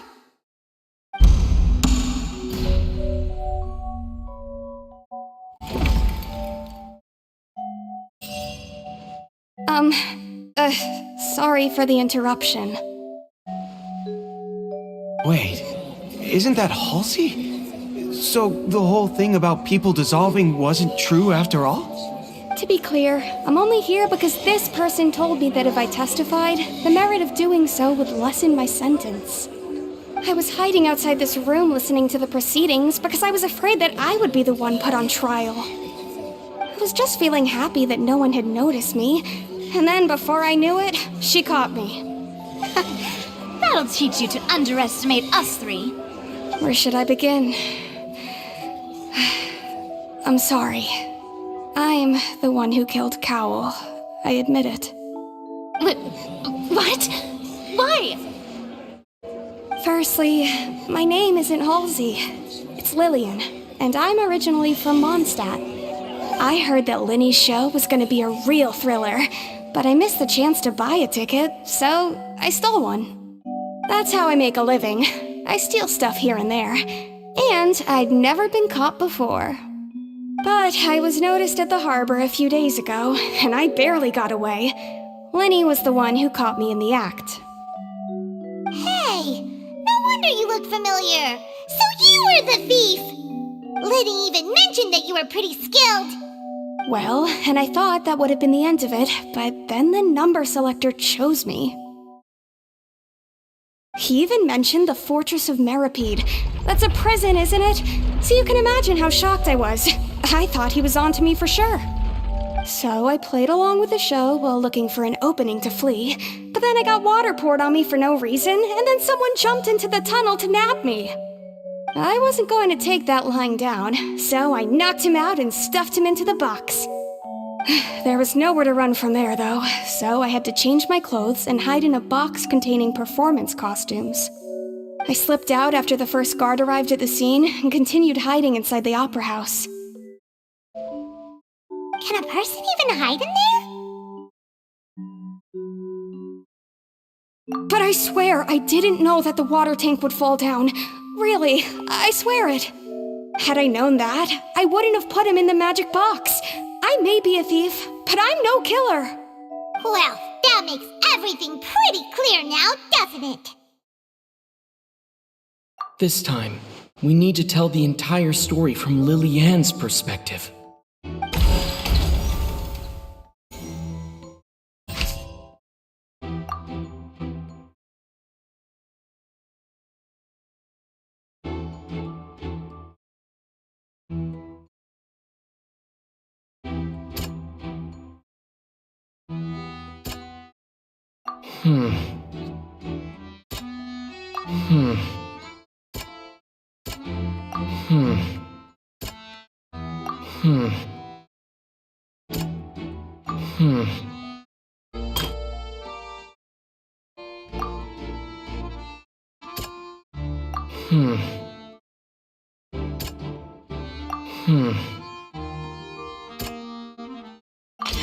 The strange sound wasn't from a fight.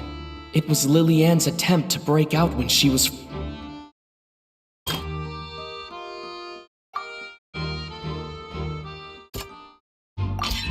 The flower vase was not broken to cover anything up, but it was smashed during the struggle between Lily Ann and Cowell.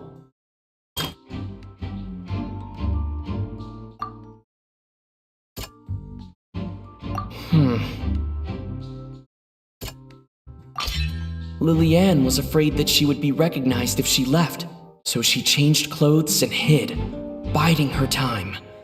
Just what one might expect of an experienced thief. And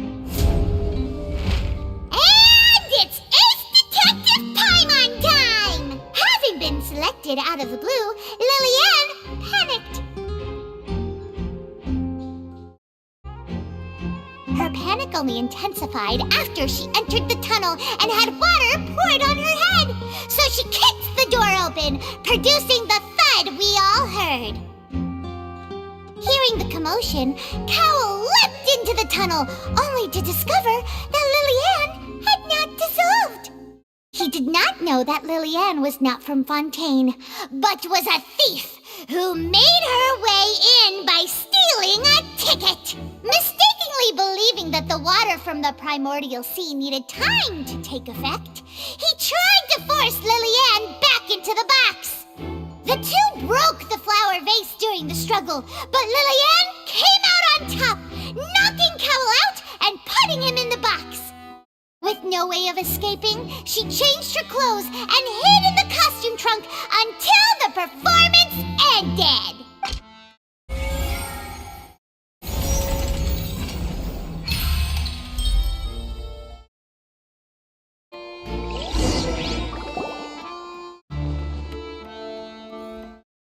She knew that she would have to go through guard inspection if she tried to leave afterward, so she has been trapped in the opera house these last 2 days. She had already become desperately hungry by the time we were chatting over macarons, so she swiped 2 of them right under our noses. Talk about a sneaky thief. At this point, all the events that happened in the tunnel have now come to light. Ah, so that's the whole story. Bravo! Bravo! Now then, Lady Farina, do you wish to speak against the defense's statements? Please answer the question, Lady Farina. Also, if I may add, the trial has not yet ended. As such, I request that the prosecution not leave the room before the proceedings have concluded. What? Are you reading my mind now? No, I have no further arguments. I admit defeat, but really left me with some dignity. Wow! Look at that! She's like a deflated balloon now! If there are no objections, then as the Chief Justice of Fontaine, I shall once again repeat the full sequence of events. The actual perpetrator of the serial disappearances, Cowell, selected his next victim from the audience reservation list. With some modifications to the selector, he could ensure that the pre-selected young woman would be chosen. To cover up any evidence while committing the deed, Cowell thought of allowing the water tank to fall, which would conceal the water left behind after the young woman was dissolved. He also tampered with the rope suspending the water tank, using the fireworks at the end of the performance to cause the tank to drop and hide the watermarks. He poured the water from the primordial sea into a balloon during the preparation of the magic box and stuck it to the box's lid. Finally, he passed the prepared hook on a rope through the gap in the magic box's door when bringing the young woman to said box. When the magic trick officially began, the box containing the woman was lowered into the tunnel, tightening the hook rope and bursting the balloon containing the water. If all had gone to plan, the young woman would be dissolved at this time. However, Liliane was not from Fontaine and thus fled the box with a loud noise. Realizing that there was trouble, Cowell entered the tunnel and met Liliane. Thinking that the waters had not yet taken effect, he decided to proceed. However, his opponent was more capable than he thought, and he was overcome, knocked unconscious, and placed into the magic box, and thus became his own final victim. Liliane, according to her own statements, then changed clothes and hid until the performance ended, before hiding in other parts of the opera house. As for Linny, he was in the underground structures within the opera house, and was thus ignorant of these happenings. From this reconstruction of events, we can conclude that Linny, the accused, is in fact innocent. While there is much in Linny and Liliane's conduct that should still be investigated separately, this case, at least, can be handed over to the Oratrice to make the final decision.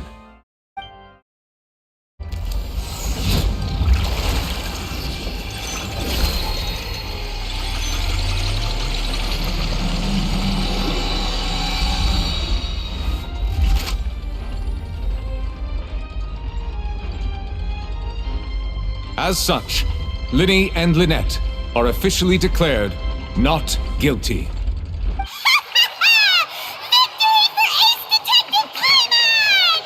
Great work, partners.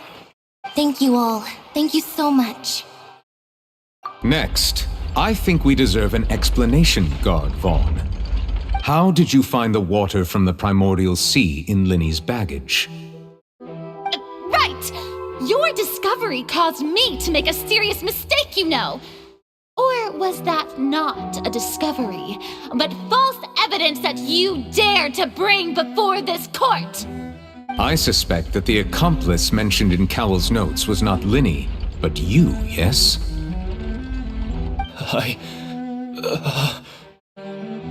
I'm sure you know what you must do to lessen your sentence. Speak quickly! Unless you want to earn yourself a one-way ticket to Coupon Town. I was just following orders. We were supposed to place blame for the serial disappearances onto Linny, and thus cause suspicion to fall on the Fatui. The higher-ups said this was the best opportunity to do so. And now that your plan has fallen through, and the secrets of the water have been revealed, you have become a liability to said higher-ups, yes? Therefore, you would be wise to tell everything you know, and seek the protection of the guards. Yes, I'll tell you everything I know. Our boss discovered that the water can cause people to dissolve. It can also be made into a potion, which when extremely diluted, can cause people to experience unforgettable exhilaration. We've been in this business for a while now, and have made decent more off it. The disappearances were also the boss's idea. I mean, this is the boss we're talking about.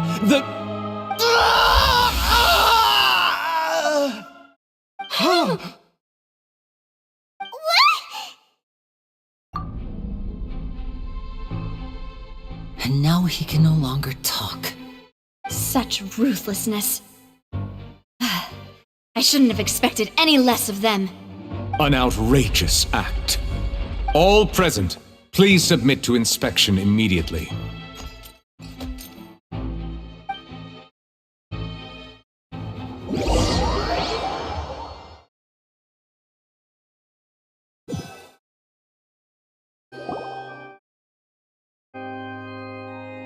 So, we're just going back now? That's true, but... Traveler, Paimon! Please wait. Lenny... I know you may not want to speak to me right now. Maybe you don't even want to look at me. But still, let me thank you again for defending me to the end, even after you learned that I'm a member of the Fatui. I guess. But regardless, I'd like the opportunity to set things straight. I didn't approach you with any ulterior motives or ill intent. I've spoken to you as myself, just plain Linny this entire time. As for why I'm a Fatus, it's because the goals of the House of the Hearth align with those of an orphan like me. That's all. That was how Father, who you might know as the Knave, approached recruiting us back then too. The Knave? The one who controls the House of the Hearth? She's your father? That's right. And since we're here, I was wondering, would you mind hearing a story? It's about my past. Back when our parents first died, Lynette and I were left wandering the streets. To survive, I took to surreptitiously observing an older street performer who did magic. It took me several days to figure out how he pulled off his amazing tricks. I took my sister through several streets until we found a crowded corner, and we began to perform magic tricks there. To my surprise, we proved to be pretty popular, and we could at least stop worrying about where our next meal would come from for a time. But I didn't want my sister to remain a street rat together with me forever. Before long, an aristocrat came to me and claimed that he wished to take us in after watching my performances. So you went from orphans to nobility just like that? That was how we felt at first too. As if fate was on our side and we could say goodbye to those painful days.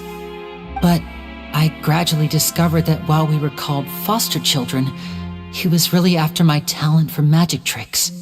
He would constantly take me to all sorts of banquets to garner attention, which he would then use to expand his social circles.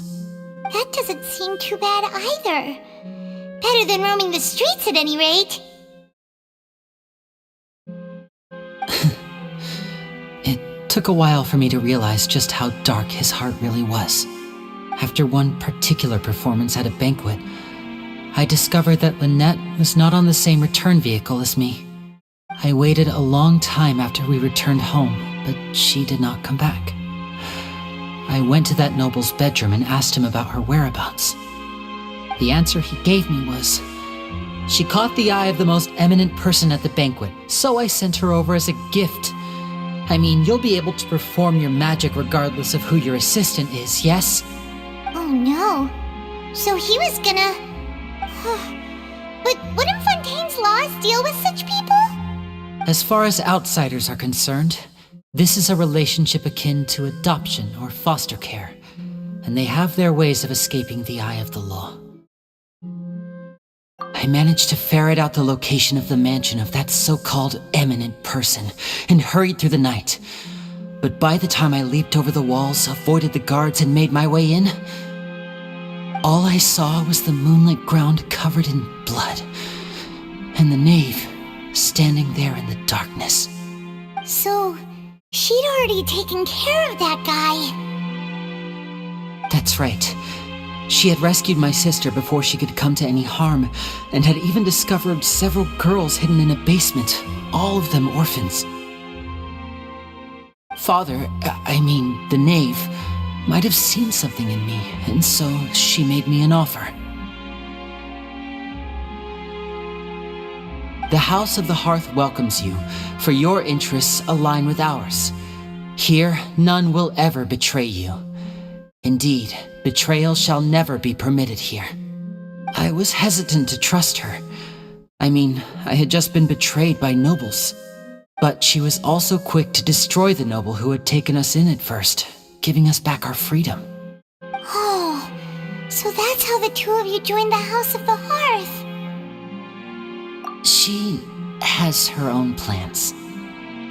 She has gained permission from the Tsaritsa to first use the Gnosis' power once she obtains it. She plans to use it to find a way to break the prophecy and save Fontaine. So, she believes in that prophecy too? That's right. The whole House of the Hearth is currently working to combat that crisis. Today's case has also proven that people from Fontaine can indeed dissolve into some sort of water, thus further supporting the prophecy. All of us house members here, Lady Arlecchino herself included, are from Fontaine. We won't give up on defending our homeland. To us orphans, the only connection we have left to this world, apart from our family, is our homeland. So, from small deeds like distributing magic pockets to huge schemes like stealing a Gnosis, everything is aimed at dealing with that prophecy. It's all right. I understand. The only thing I can do is relate all this to you. I just hope you can understand that even as a member of the House, I have never stopped making my own decisions, and that I believe what I'm doing is right. If you should need anything at all in the future, feel free to find me. I will do my best to help you, as plain Linny.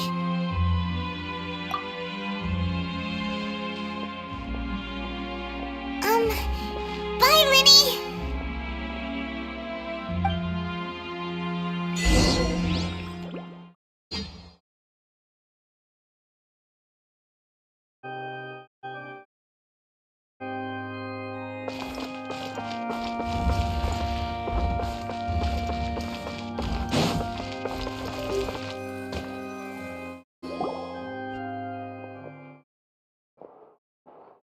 Hey there! What was with the disappearing act you pulled right as the trial ended? Were you looking for us, Navia? Well, this whole thing isn't exactly over, is it? I do feel that we're getting closer to solving the serial disappearances case, though. Don't you think so, too? Huh? What's wrong, my dear partner?